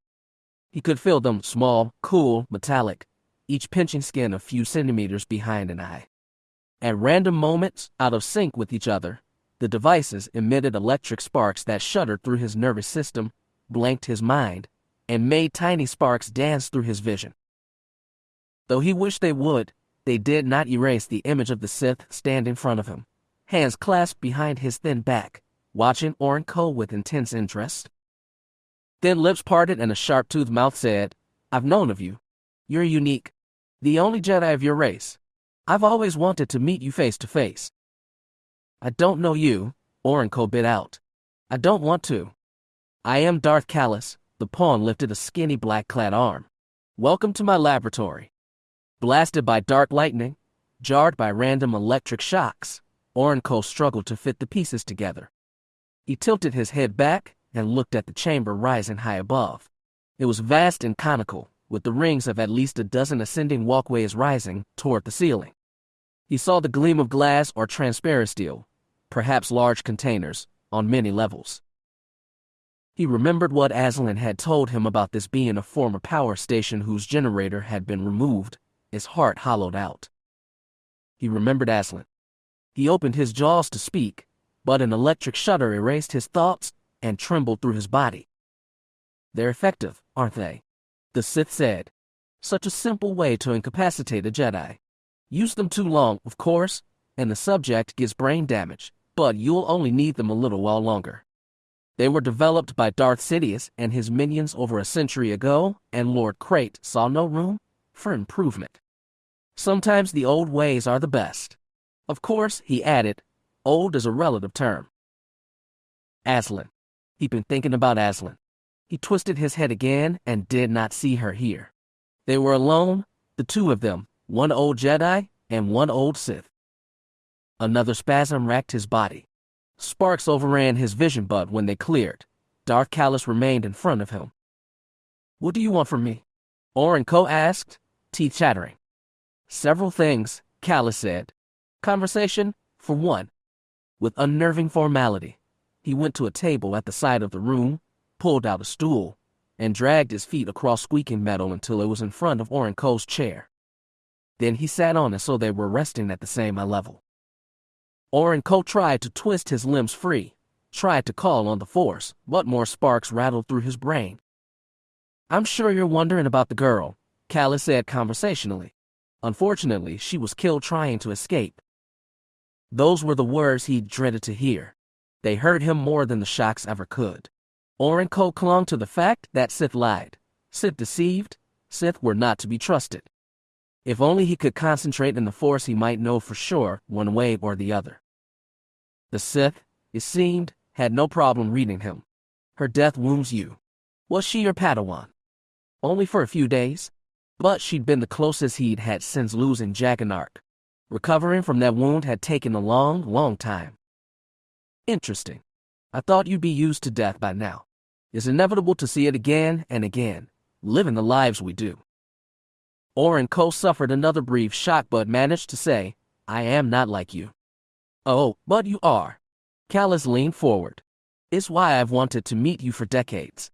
And then you drop into my lap. Like I said, it's like the Force itself desired it." He didn't want to talk about Aslan or death or his grief. Wrenching his head back, Oren Coase looked at the ascending tears. What is this place?" "My laboratory." He smiled, almost politely. You must have known it when you came in. A bioweapon. A pathogen? Yes. I call it Omega Red. You're going to release it here? Why? Release it? Callus shook his head. You don't understand. This is a testing facility. He leaned back. Pathogens are difficult to make and even harder to control. The galaxy teems with different species with different genetic coding and biological structures. A pathogen can be fatal to one species and beneficial to another. They can mutate wildly as they leap across vastly divergent life forms. It takes brilliant engineering to create a disease that can even target one species thoroughly. His gold eyes grew brighter and his voice quickened with vile enthusiasm. Omega Red aims for total destruction. It is a weapon to sterilize a planet of all sentient life. That is the task Lord Crate assigned me 30 years ago, and I have been working at it ever since. Oren Ko looked at the glint of capsules above him. This place, those containers. Our test samples, Darth Callus said. After a long survey, I decided Karados was the planet I needed. It is a crossroads for 1,000 different species, but is not glamorous core planet. It is full of indigents, drifters, the forgotten. If a few hundred go missing, liberally sampled from the diverse population, no one notices. Oren Ko understood now. You've been collecting victims. Test subjects. Callus held up a long, thin finger. Through them, I've been slowly perfecting Omega Red to be lethal to as many species as possible. There are variables, of course. Species with faster metabolism succumb more quickly. Geomphits are curiously immune and Nautilians only get fevers. But if I were to release Omega Red into the planet's water supplies today, I'd kill roughly 94% of its sentient population. He said it so proudly. Oren Ko was starting to feel sick. You have been here for 30 years. I only started testing on Karados at the end of the war. My earlier research took place elsewhere. His smile turned mocking. If you wanted to destroy the project, Master Jedi, you came to the wrong place. Oren Ko slumped in his chair. He'd never known defeat like this. Even Jaganark's death, until now the greatest blow of his life, paled. Karados was the end of the trail he'd followed for 3 years, but the trail could lead, only to defeat and death. In the simple act of striving, he'd been doomed. The Sith had outmaneuvered him from the start, just like they had the Jedi Order. Another rock rattled through his body, but it was unnecessary. Oren Ko could not reach into the Force to save himself. He'd fallen too deeply into despair. Darth Callus shook his head. It is only death, Master Jedi. What value are creatures like this? He gestured to the ascending tiers of victims entombed in glass. You'd have lived to see them die anyway. They were still life. And what is life? For most of them, it's a brief, flickering thing. It goes by so fast they invariably waste it. You should know that by now. Another jolt. Oren Ko trembled and looked away, but the Sith's dreadful eyes were locked on him. I know you joined the Jedi Order a century ago, Callus said. I know about your fallen apprentice, your discovery on Mortis. I know when you attained the rank of Master, but I wonder why you haven't done more that whole time. Inside his despair, Oren Ko found anger. He lashed out, What haven't you? Callus raised a hairless brow. I have done plenty. A shock rattled his teeth, but Oren Ko pressed. I know, Crate has an inner circle.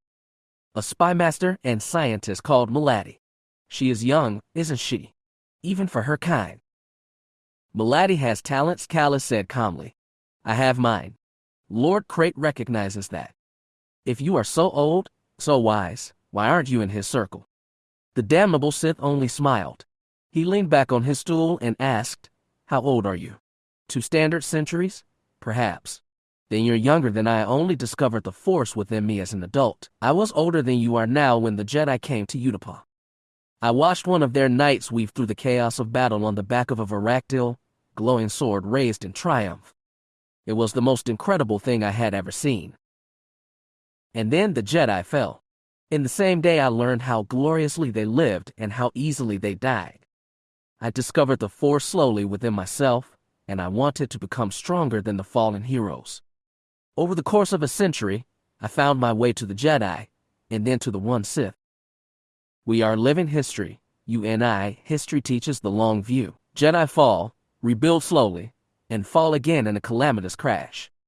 Sith rise and fall too, but Sith endure. We survive in shadows where your kind dies in the light. He said it so smoothly, so confidently. Sparks rattled Orenco's brain, and motes of light danced in his vision. His voice scraped, "Answer my question." Callous smile dipped to the smallest frown. "One day Malady will fall. Even Crate will die, because he's only human in the end. But I will endure and await my time to rise." He placed a hand on his chest. "I am patient. Aren't you?" Orenco was. He saw in this Sith's trajectory a twisted version of his own. He'd never craved to be part of the Jedi Council and had been content with travel, study, and contemplation. Until Jaganark's death, he'd been happy to mentor a single student. Even after that tragedy, he carried on in the blind belief that his future would stretch on for centuries. Even when the rest of the Order fell, he'd retained a simplistic certainty that he'd endure the twists of history. Now he realized what a fool he'd been from the start. He'd fancied himself a humble, wise, patient Jedi, but that had been his own brand of vanity. He was a fool doomed to die, just like everyone else. Everyone, it seemed, except with Sith, who had him trapped here in a laboratory of horrors. Another jolt ran through him. Orenco rattled in his chair. When his vision cleared, he looked at Darth Kallus with despair and hatred. "Ah," the Sith smiled. "I see you're beginning to understand." He was. That was why he despaired and hated. Orenco choked. "I see now. I know what you want from me. You want me to join you? To become Sith." The smile became tight and mocking. Would that be such a horrible fate? It would be a betrayal of everything he'd ever done. Shocks rattled him again, but he managed to nod. "I respect your resolve, Master Jedi. I truly do." The smile disappeared. "Fortunately, and unfortunately, for you, that is not why I brought you here." "Then why?" Orenco choked. "Where do you think you are?" Kallus rose from the stool to look down on his captive. "This is my laboratory. This is where I test Omega Red, and I've tested it on a variety of species, but never yours. Given your unique genetics, especially your longevity, it will be interesting to see how your body processes the pathogen." Orenco's head swam. His heart pounded harder. "No," he grunted. "You can't? You're hardly in the position to tell me what I can't do." More sparks, more lights. The room spun around Orenco, though he was still strapped to his seat. He dug the tips of his claws into the chair arm and snapped his sharp teeth, daring with Sith to come closer. Darth Kallus took his meaning but shook his head. "That's not what I meant, Master Jedi. I injected you with a sample while you were unconscious. That was about a standard hour ago, which means your symptoms may already be starting. I know it's no consolation, but your death will be truly fascinating to watch." It was one thing to swoop in and pluck someone from the landing pad of a covert Imperial research facility. It was another thing entirely to infiltrate it and retrieve a captive Jedi from its depths. But that was what they had to do. Aiden knew it. He insisted on it over and over, even as Marcos Dare ordered their shuttle's pilot to get clear of the city and set them down somewhere far from Sidon. Once again, the pilot ignored the doddering old man and deferred to the younger, more robust knight. At least, Aiden thought sourly, they hadn't fled Karados entirely. A Jedi Master is in distress.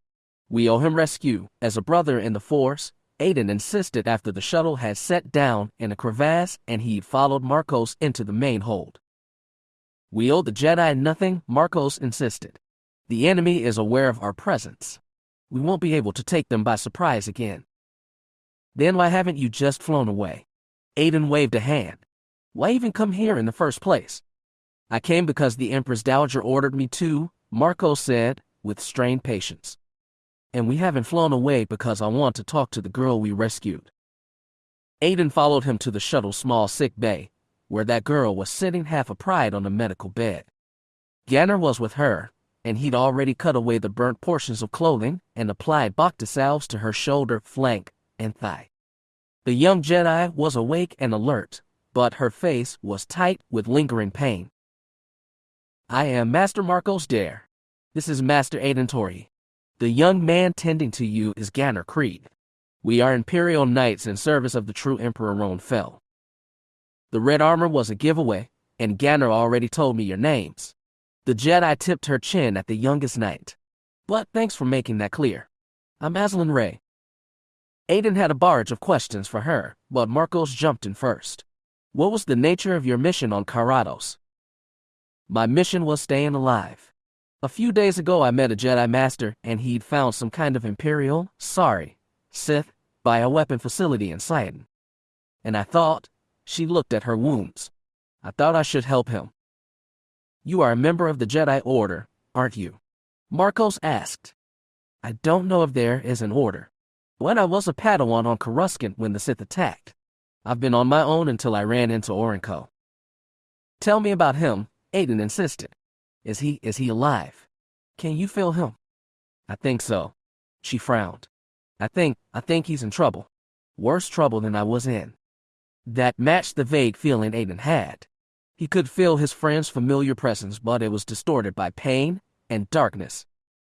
If he's still alive, he must be held captive, Marcos reasoned. What could hold the Jedi Master captive?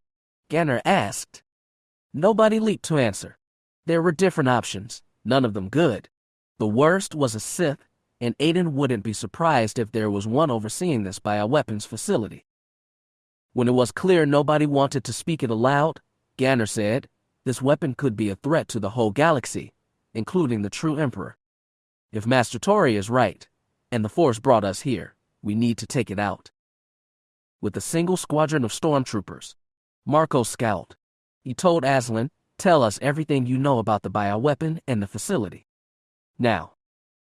He seemed to think the Jedi would resist. She didn't. Settling back on her bed, she told them what she knew about the bioweapon, which wasn't a lot.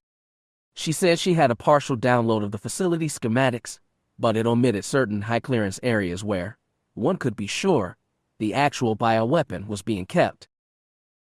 We got in by hiding in one of the incoming cargo shipments, Aslan told them. I don't know how you get back. When we pulled out, there were TIE fighters inbound from the local garrison. Marcos crossed his arms.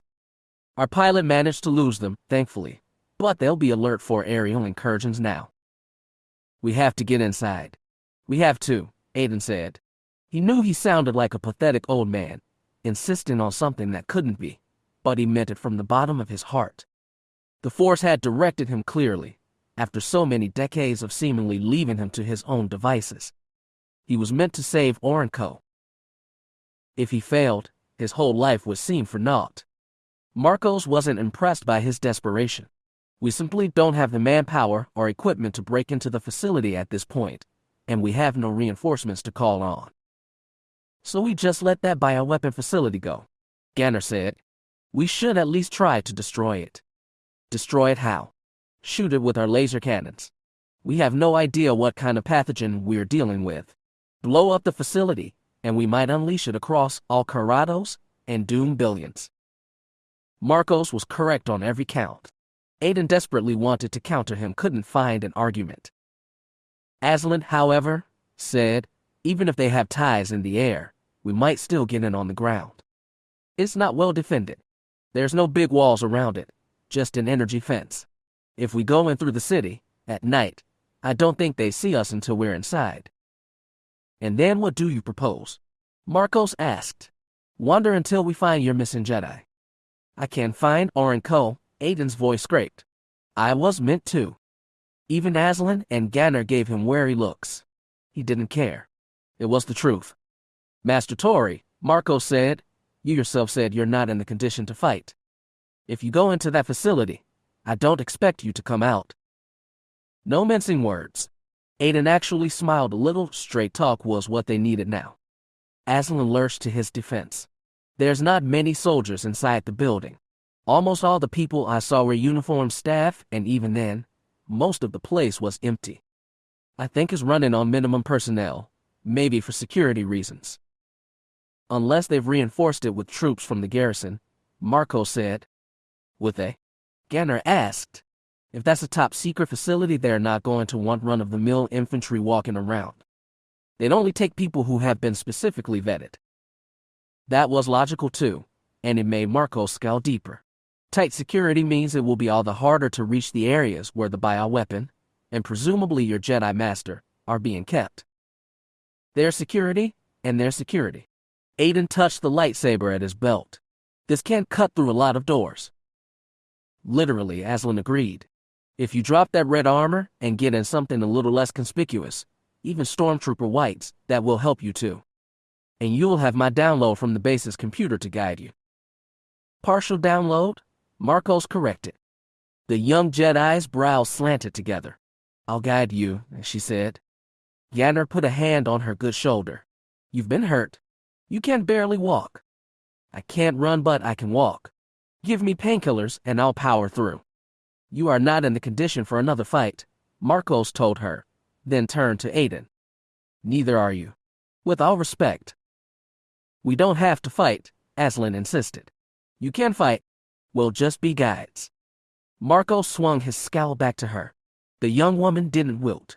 They still made strong Jedi who were willing to follow their consciences and give of themselves to save others. Orders and logistics be damned. The sight of her made Aiden a little less old. Ganner had fighting spirit too. He told Marcos, if we walk away now and leave the Sith to develop their weapon, someone will suffer for it later on. It may even be us. We can weaken the enemy today or leave him stronger. What do you think the Emperor would want? Marcos turned his scowl to the floor. He worked his jaw and finally said, Excuse me while I consult with the sergeant about our deployment ability. Then, with a minor furl of his scarlet cape, he left. Aiden, Aslan, and Ganner exhaled all at once. Aiden felt slightly dizzy and braced himself against the edge of Aslan's bed. Thank you both, he said. I couldn't have done that alone. Master Dare knows what the right choice is, Ganner said. He just needs to convince himself. Aiden wasn't so sure. All of Marco's points were true, especially the simple fact that an octogenarian knight could not expect to survive a mission into the Sith base. But that didn't bother him. Death had scared him when he was older, but gradually it had lost its sting. It would come for him soon in any case, and if his death ensured his friend live 8 centuries more, he was glad to make that sacrifice. Aslan was another matter. He looked into her young face and clear green eyes and said, You should stay behind. You are injured and you need more than painkillers to fix it. I'll be fine, she insisted. Just give me a blaster to defend myself. Aiden did something uncharacteristically cruel then. He reached out and squeezed her thigh just beneath the bandaged blaster wound. She immediately cried out and he released her. To kill that pain, you need so many drugs you wouldn't be able to walk anyway. No, you're staying with the ship. I don't want to abandon him, she winced. You haven't. And he wondered how much he could say, how much these young people could understand about a relationship that had spanned nearly all his life, and a fraction of his friends. He settled with, I will find Orenco. We have a bond in the Force that's led me here across light years. It won't fail me now. He believed that. Whether he felt his friend was another matter, but he'd do whatever he could, no matter the cost. He looked at Aslan first, then Ganner. You belong to the future. You're what Orenco and I are protecting. Jedi Knight, Imperial Knight, I've been both, and it doesn't matter in the end. What counts is the Force we draw from. Believe in it, trust in it, don't give up on it, even when you think it's gone silent. Do you understand? He knew he was acting like a desperate old man again, but he had to get his point across. They nodded shakily, both of them. So young, and they'd already been through so much. He hoped they'd live through even more. It was up to him to ensure it. They belonged to the future, but the present belonged to him. Chapter 5. Then, you could almost believe that nothing had changed. The Jedi Temple on Asus was the same double pyramid, with the modern topside joined to the old stone original at the narrow midsection to give the appearance of an old-style hourglass. Arid brown hills spread to every horizon, and 2 pale, faint moons hung in the morning sky. Aiden hadn't spent a lot of time on Asus, but it still brought back memories. When his Scarlet Sigma-class shuttle set down on the landing pad extended from the temple's midsection, he almost expected to see familiar faces come out to greet him, Master Sorok, perhaps, or Valinhorn. But they were dead now. The Jedi who did come out to meet him, brown robes flapping in the wind, were all strangers, and young strangers at that. Only one big, slightly grizzled Cathar looked past middle age. How insulting. After he and the other two Imperial Knights exchanged polite handshakes, they were guided inside the temple to the guest quarters, where they'd be staying for the next 2 nights. Aiden's room was a narrow stone wall thing with one slim window and a stiff white bed. Just like old times, he thought, and indulged a nostalgic smile. He was just getting settled when the door buzzed. He knew it was Orenco come to see him. He opened the door, looked the gray-skinned Drethus up and down, and said, "Go away. You're making me depressed." Orenco blinked his small dark eyes. "Did I offend you?" After all this time, he still couldn't take a joke. Aiden stepped back, joints aching, and waved him in. "Come in. You look the same as ever." Which was, of course, the problem. In truth, if he could compare a holo record of Orenco from when they first met, almost 60 years ago, he'd probably sport some signs of aging. But whenever he saw the Drethus, even if it had been decades since their last meeting, his friend seemed a perfect match for the one preserved in memory. Aiden, meanwhile, felt older every day. Really, it felt like he was being mocked. His knees were aching. He walked over to the bed, sat down on its edge, and tried not to wince. "I figured you'd be here," he told Orenco. "The whole temple's bustling. Must be half the order here. It's not every day we appoint a new Grand Master." "I know. I remember the last time. That had been on Asus too. They'd probably gather in the same convocation hall where they'd appointed Lobaka. Aiden had been so young then." Orenco said, "This is less solemn than before. We are not mourning the last Grand Master. Lobaka stepped down on his own." "I was wondering about that. Maybe it's because of what I am now," he'd laughed dryly. "But I can't imagine Lobaka just decided to retire. He's still got another century or 2 in peak condition." Perhaps he felt that was the problem. Perhaps he thought new blood and new ideas were what the Jedi Order required. Orenco blinked. Some leaders do step down voluntarily. "That was almost a joke," Aiden said. The Jedi shrugged. "Only a pointed observation. I still don't buy it. Lobaka steps down, and the youngest master on the council, and a Skywalker to boot, takes over. I'm betting in some behind-the-scenes politics." They gave a hard smirk. "The really nasty kind I know you won't share with me." Orenco nodded. "Even if I did know, it's a business for Jedi alone." And Aiden was no longer a Jedi. He said, "I'm still surprised you've never been on the council. All your years, all your experience, I bet they'd be hard-pressed to find a master comparable to you." "You would be surprised. Master Lobaka will remain on the council. We have several other masters who have been Jedi longer than I. But you let this Skywalker kid take over. Is it just the genes, or is there something else special about him?" Cole Skywalker is not a kid. He is approaching his 40th year, and middle-aged by human standards. Aiden scoffed. "That's still a kid. I'd do anything to be 30-something again." He held in a sigh. It was so easy to go in for self-pity, especially when he had Orenco in front of him, 2 centuries old but still young and strong. He tried to let go of his resentment. "Well, whoever decided to let us come to the ceremony, thank them for me. Just being here again, it means a lot." "It was Skywalker's decision," Orenco said. "There are delegates from the Alliance, Hapes, and other governments here. He wants his accession to be an open thing for the whole galaxy to see." Lobaka's ceremony had been a Jedi-only affair. Same with Ben Skywalker's, if memory served. Maybe Cole wanted to make some bold opening statement. But he was young, of course he did. "You say you're happy to be here," Orenco observed, "but you do not act like it." "I am happy. Really. I've gotten weak for nostalgia. This is one of the places I wanted to see, one last time." "Are you, Bill?" "Not in the way you mean. Just old." Aiden looked at himself. Like the other visiting knights, he'd come in scarlet ceremonial armor, but it felt awkward, heavy, and tight on his body. Just wearing it made him tired. "You still have your lightsaber," Orenco said. It was attached to his belt. "Just part of the outfit, Aiden shrugged. The Drethus looked closer. It's the same one you've always had, isn't it? Ever since you were an apprentice. You've got a good memory. He touched the hard cylinder. And it's not exactly the same. I changed out the crystal to a pure white one. Like every other Imperial Knight. State-mandated conformity, Aiden smirked. But that's all right. The idea is that all knights stand as equals. It's not true, of course, but the symbolism's all right. He looked Orenco over. You still have your lightsaber. The same as ever. It is not with me now. He'd never much liked that weapon, Aiden remembered. He preferred to deal with his problems in other ways.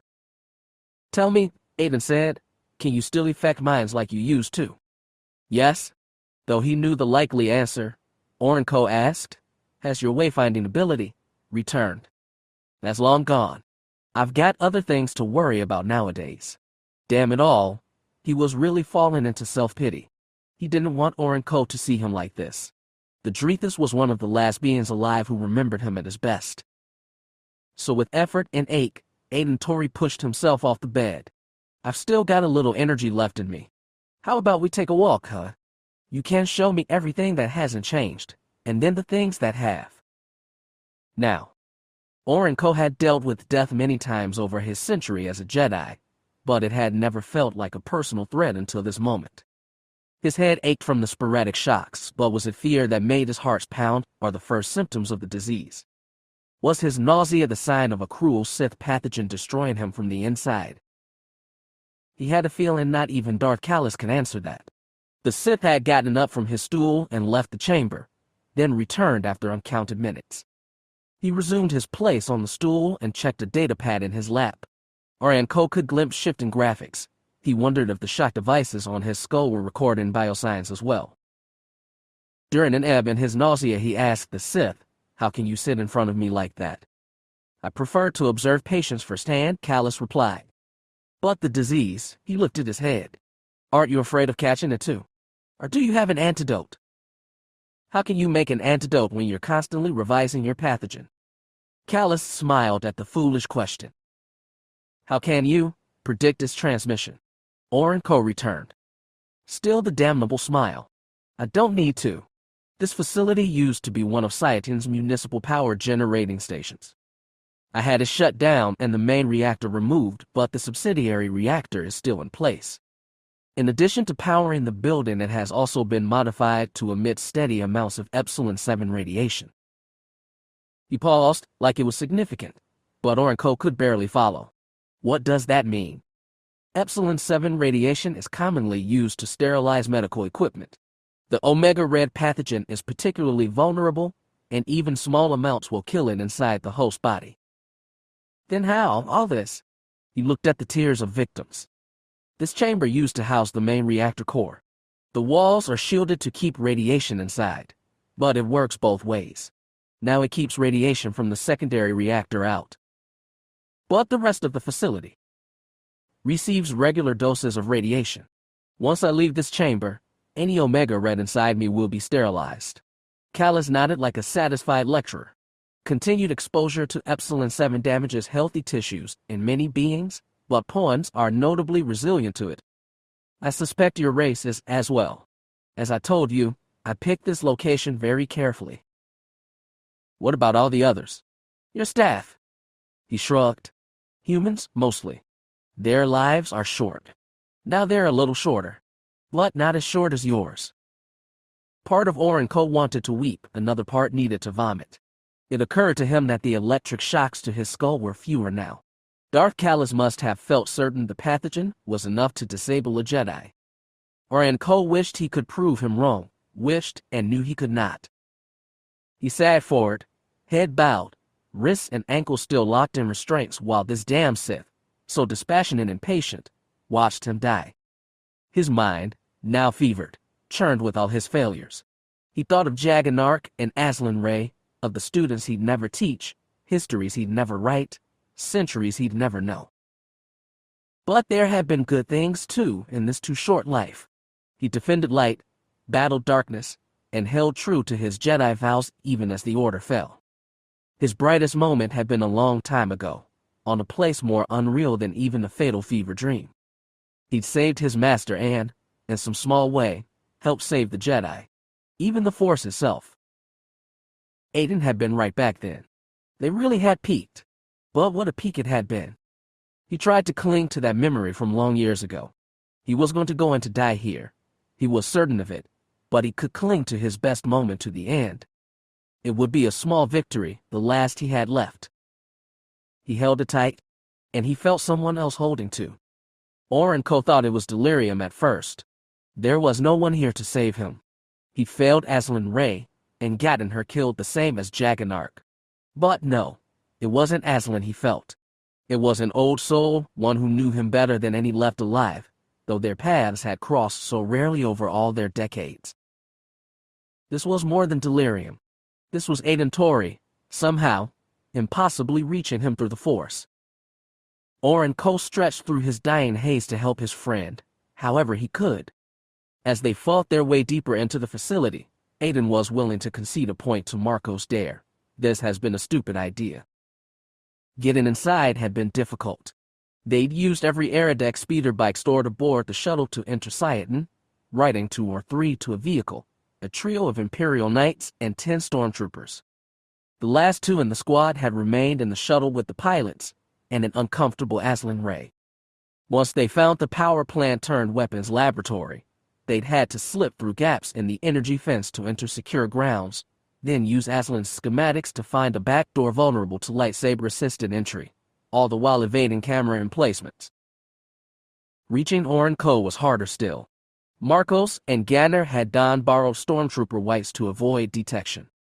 Aiden borrowed a pilot's olive grays, though the outfit barely fit him and left him the most vulnerable of the group. But that was fine. He'd never liked that pompous red armor anyway. It didn't take long before they were noticed. Azlyn had been right about this base having a small staff, but it still mustered enough stormtroopers to make passage difficult. When enemy soldiers moved to block their passage, Marcos and Ganner took the lead. Dressed in white armor, wielding white blades, they cut down the first wave of troopers and protected their own men from sprays of laser fire. They were young and strong and exceptional fighters, but even they had difficulty with the base's troops. They took scorching blasts to their armor, and 2 of their stormtroopers were killed in hails of laser fire. But the group pressed on. Aiden didn't let anything deter him, not the enemies within the Sith base, not his own brittle body. The Force was with him how he felt Oren Ko more clearly than he had in decades. He knew the Jedi was close and allowed himself to be guided through his tangled Farrakreet halls. The younger knights deferred to him and focused on protecting him. Aiden threw himself fully into untangling the maze and only touched his lightsaber to carve through locked doors leading deeper into the base. Oren Ko was nearby but in danger. Possibly he was wounded. He seemed to exist in the middle of the haze, but that didn't stop Aiden from feeling his location. He seemed to be at the very heart of the base. "We're almost there," he told the other knights during a lull in their fighting advance. "I can't feel it. Just a few more doors." "Is he under guard?" asked Marcos. "I can't tell." Aiden was about to mention the strange haze he sensed when more enemies coming up a hallway they'd already cleared. "This never ends," Marcos grunted as he ignited his lightsaber and began deflecting the first attacks. "If we go any deeper in the base we might be pinned down and trapped," Ganner said as he did the same. "I know. Ganner, Master Tori, go ahead and find the Jedi. Take 2 troopers. I'll keep the rest in hold position here." Marcos shouldered through the friendly troopers toward the enemy. Aiden opened his mouth to argue, almost on instinct, but held his words. The ones who stayed here might easily find themselves pinned down and surrounded, but it was also necessary to hold this position for their eventual retreat. It would mean hard fighting. Marcos Dare was many things, but you couldn't fault him for bravery. Ganner took Aiden by the arm and said, "Do you know the way?" Aiden nodded. "Just a little further. Trust me." Ganner's expression said he had no other choice. The 2 knights, along with the mere 2 stormtroopers, pushed further through the base as the sounds of laser fire and a single lightsaber, always moving, echoed through the halls behind them. They had to cut through 2 more doors. Ganner, young and nimble, made quick work of them both. As they stepped through the second scorched open gateway, a small shudder then threw Aiden. "Do you feel that?" he asked Ganner. "There's a darkness here." The young man frowned. "The weapon. Or the Sith?" Aiden said under his breath. His hand trembled with age and fear, but he took his lightsaber off his belt and gripped it tight. "You're sure your Jedi's here too?" Ganner pressed. "Yes." Aiden thumbed the trigger and his white blade stretched outward. "The next door, I think." They took it together. Aiden made one slash, Ganner two more, and both used the force to push the cut-through slab of door into the room beyond.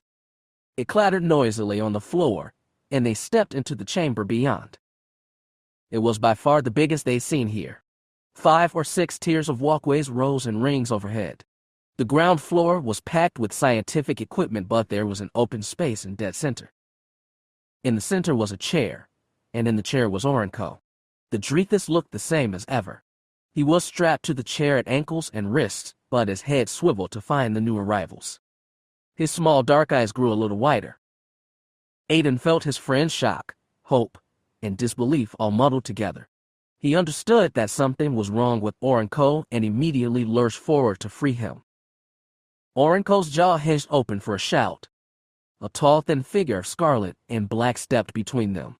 He held a burning red lightsaber in one hand. The other was raised, finger stretched out. Lightning sprung from pointed tips. Aiden brought up his lightsaber, but he was too slow, too old, too tired. Energy sizzled around his blade, past it, and exploded in his chest. This was not a fever dream. This was real, and it was awful, and there was nothing Orenco could do. He watched as the old human who could only be Aiden Torre fell beneath a burst of dark lighting from the hand of Darth Kallus. There was another human with him, young and lean and nimble, with long red hair and a lightsaber that burned white. As Aiden fell, the young Imperial Knight bound across his fallen body and attacked the Sith. The Sith attacked in turn. Blades red and white crackled savagely and echoed through the chamber. The Imperial Knight was going to lose. He was too young and too weak to defeat Darth Kallus. The pawn was lean and long-limbed and elegant. He scored skirting strikes against the human's white armor. Soon he was staggering, favoring one leg, and holding his lightsaber in a defensive post against the Sith's onslaught. The 2 stormtroopers who'd come with the knights held back, uncertain what to do. One of them kept his rifle aimed at the Sith but was unwilling to fire when the 2 combatants were constantly skirting around each other. The other, after a drawn-out half-minute, finally took notice of Orenco. The Drethus was still locked in place. His body was weak, his head swam, but he twisted one wrist within his binds and beckoned for the troopers to come help him. One kept covering Darth Kallus. The other trotted over to the chair. Over the crackle of colliding lightsabers, Orenco begged, "On my head, take them off." The trooper understood what he meant. Orenco expected fresh pain as the trooper touched the shock injectors on his skull, but they came off effortlessly. The trooper tossed them away and looked over the Jedi, still bound, still sick and dying, but at least free of the random shocks. "Release me, please." The trooper circled the chair, looking for some way to undo his binds. As he dropped behind Orenco, the Jedi got a clear view of Darth Kallus as he unleashed a fresh volley of lightning. He caught the young knight, too, unprepared, and the human was flung across the room, energy crackling through his armor. He landed hard. Unlike Aiden, his limbs twitched and he tried to get up. The stormtroopers who'd been aiming at Kallus unleashed bolt after bolt. The Sith, effortlessly, contemptuously, twisted one wrist to deflect the bolts back at their sender. The stormtrooper took 2 of his own blasts in the chest and crumpled. The trooper behind Orenco grabbed his rifle and began shooting over the seated Jedi's skull. Kallus advanced on him. All Orenco could do was bunch his shoulders and duck his head as Kallus stepped up, raised his saber for a high horizontal slice, and neatly cut the trooper's head off his shoulders. His molten eyes darted to Orenco, gave his specimen a dispassionate look over, then turned to finish off the young knight. Before the battle could rejoin, a 3rd human raced into the room. Older than the red-haired one, younger than Aiden, His armor was already pocked with laser blasts, but he moved fast and attacked hard and fierce with another white blade. For the first time since the battle began, Darth Kallus was forced to defend himself. The youngest human staggered upright, and together they tried to take the Sith from either flank. But Darth Kallus was powerful. Despite his age, he was as quick and strong as them. Oren Ko watched in dread as a second lightsaber appeared in his other fist. This one was a brilliant blue, Oren Ko's own. A Jedi weapon and a Sith one together held back the two Imperial Knights. And Oren Ko was still trapped. Head swimming, body aching, hearts pounding hard. He tore his eyes from the duel and saw Aiden Tori, forgotten on the ground. The frail human lay on his side, one arm stretched before him, fallen lightsaber resting on the floor behind his fingertips. His eyes were open, but Oren Ko saw no spark in them. He reached out with the Force. It was a little easier now, without those damnable shockers, and he still felt life within that old body, but it was so faint. Oren Ko reached across the short, too long distance to touch his friend one last time. Pain and numbness warred through his body. The edges of his vision were shrouded in darkness, and sometimes the darkness enclosed everything, but other times darkness ebbed, and Aiden could see the scene around him. Ganner and Marcos battling that redoubtable Sith, Oren Ko still trapped, the bodies of the stormtroopers casually slain. He saw but could do nothing. His heart throbbed painfully and irregularly in his chest. Each beat could be the last. He could no longer move. He was barely able to twitch the fingers of the hand lying in front of him. He couldn't feel his legs at all. Aiden was going to die here. The only question was whether he'd see Ganner, Marcos, and Oren Ko perish before darkness swallowed him for good. He'd been willing to die to save his friend. Now he wouldn't even do that. He had just enough strength to be angry, but not enough strength to do anything about it. Then, as Ganner and Marcos and Sith continued their four-bladed dance, he felt Oren Ko reaching out to him. He knew what his friend needed. There was one thing left he could give him. Darkness on all sides. Another throb in the chest brought so much pain. But he still had the Force. The Force was enough. With his last strength, Aiden picked up his weapon off the floor and flung it into Oren Ko's hand. Bright white light extended from the Jedi's fist. It was the only light he saw, everything else was swallowed in darkness. The white bobbed, flicked, and danced through the black. Aiden watched the luminous blade as long as he could. Even when the black claimed him, it couldn't claim the white. When Aiden's lightsaber burned to life, Oren Ko's first, slightly delirious thought was that it seemed just like a real Jedi's. Same sound, same hum, same tiny vibration in his palm. Only the light, white from core to fringe, was different. But it was still light. And it was still a weapon. Concentrating despite his sickness, ignoring the four other blades dancing through the room, Oren Ko gripped the lightsaber in his left hand and tipped the blade across his chest and down, down, down until it burned through the shackle holding his right hand in place. He felt the heat on his skin and smelled the burning metal. And then one hand was free. The Force, but was coming easier now, guided the saber from his left hand to his right. Wrist free, he moved his right hand easily and cut through the second shackle. 2 more to go.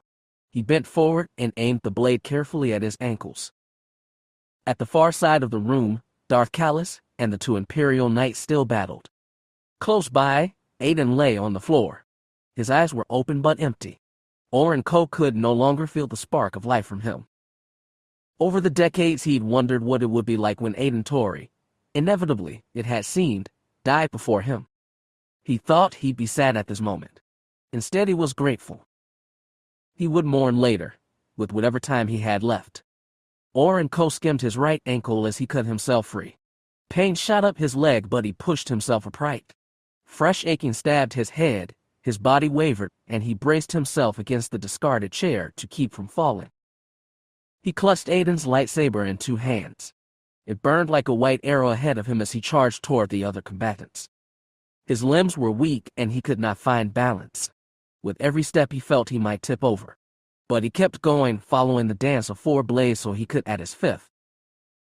Darth Kallus and the Knights were locked in intense combat. If they knew he was coming, they gave no sign. Orenco kept advancing but slowed and waited for his moment. He knew he would only get one.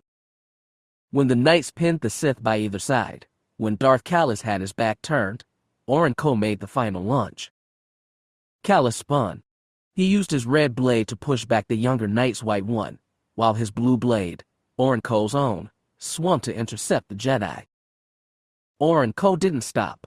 As his own blade cleaved into his right side, Aiden's thrust through the Sith's chest and speared out through his back. Pain was more intense than sickness. Orenco's legs buckled and his legs burned. He stared into the Sith's face and saw his jaw hinge open wordlessly.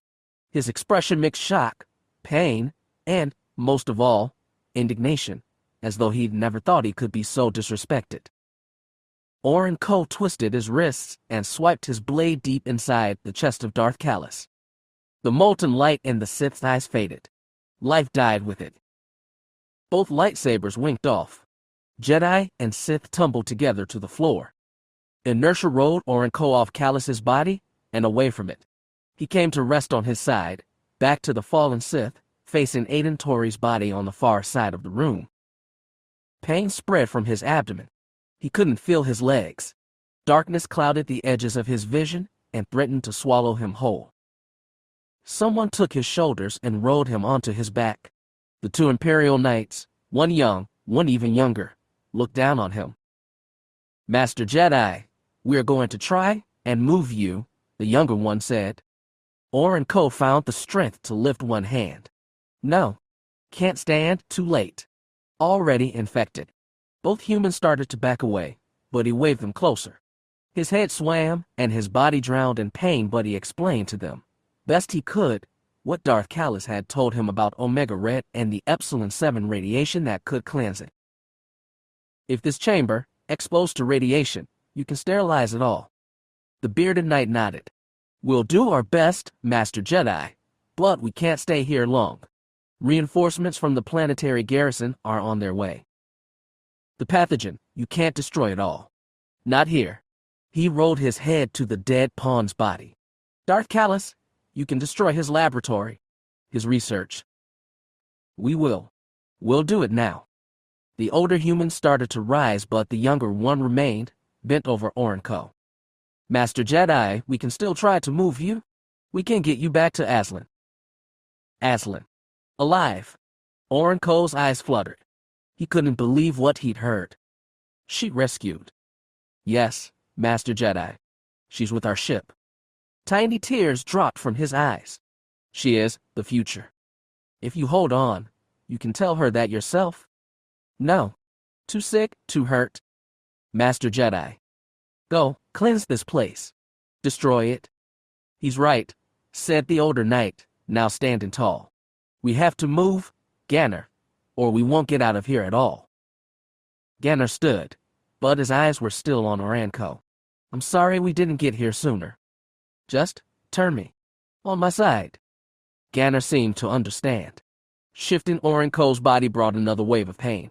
Darkness crept into the edges of his vision, but Tori's body remained in his center. His head was light. He felt like he was starting to drift away, above the pain. The older knight started away, boots clapping on the floor. The younger one lingered. Orenco said, "Go, you are. The future too." Ganner nodded and went. Both men disappeared from view. Soon their footsteps faded, as well. How quiet it was, how dark. At least the pain was fading. Orenco felt like he'd risen above it and was rising higher still, to a place he'd never imagined he could reach, a place higher than 1,000 years of life. He didn't know what he'd find there. Something new, perhaps. With that hope in his heart, Orenco surrendered. "There wasn't anything we could do," Ganner said. "He was cut badly, I think through the spine. He said the Sith had injected him with the pathogen, and he was already sick. There were reinforcements on the way, and we'd have never fought our way out carrying him, or Master Tori's body. So we had no choice but to leave them." His voice ached with honest regret. Aslan liked him better for it. She lay on the medical bed aboard the shuttle, and he stood beside it. The ship had already shuttered its way out of Carathis' orbit and now glided smoothly through hyperspace. Home free, to some destination she couldn't fathom. Ganner sighed and continued his explanation. The stormtroopers were carrying explosives, and we used them to break open the shell around the old reactor core.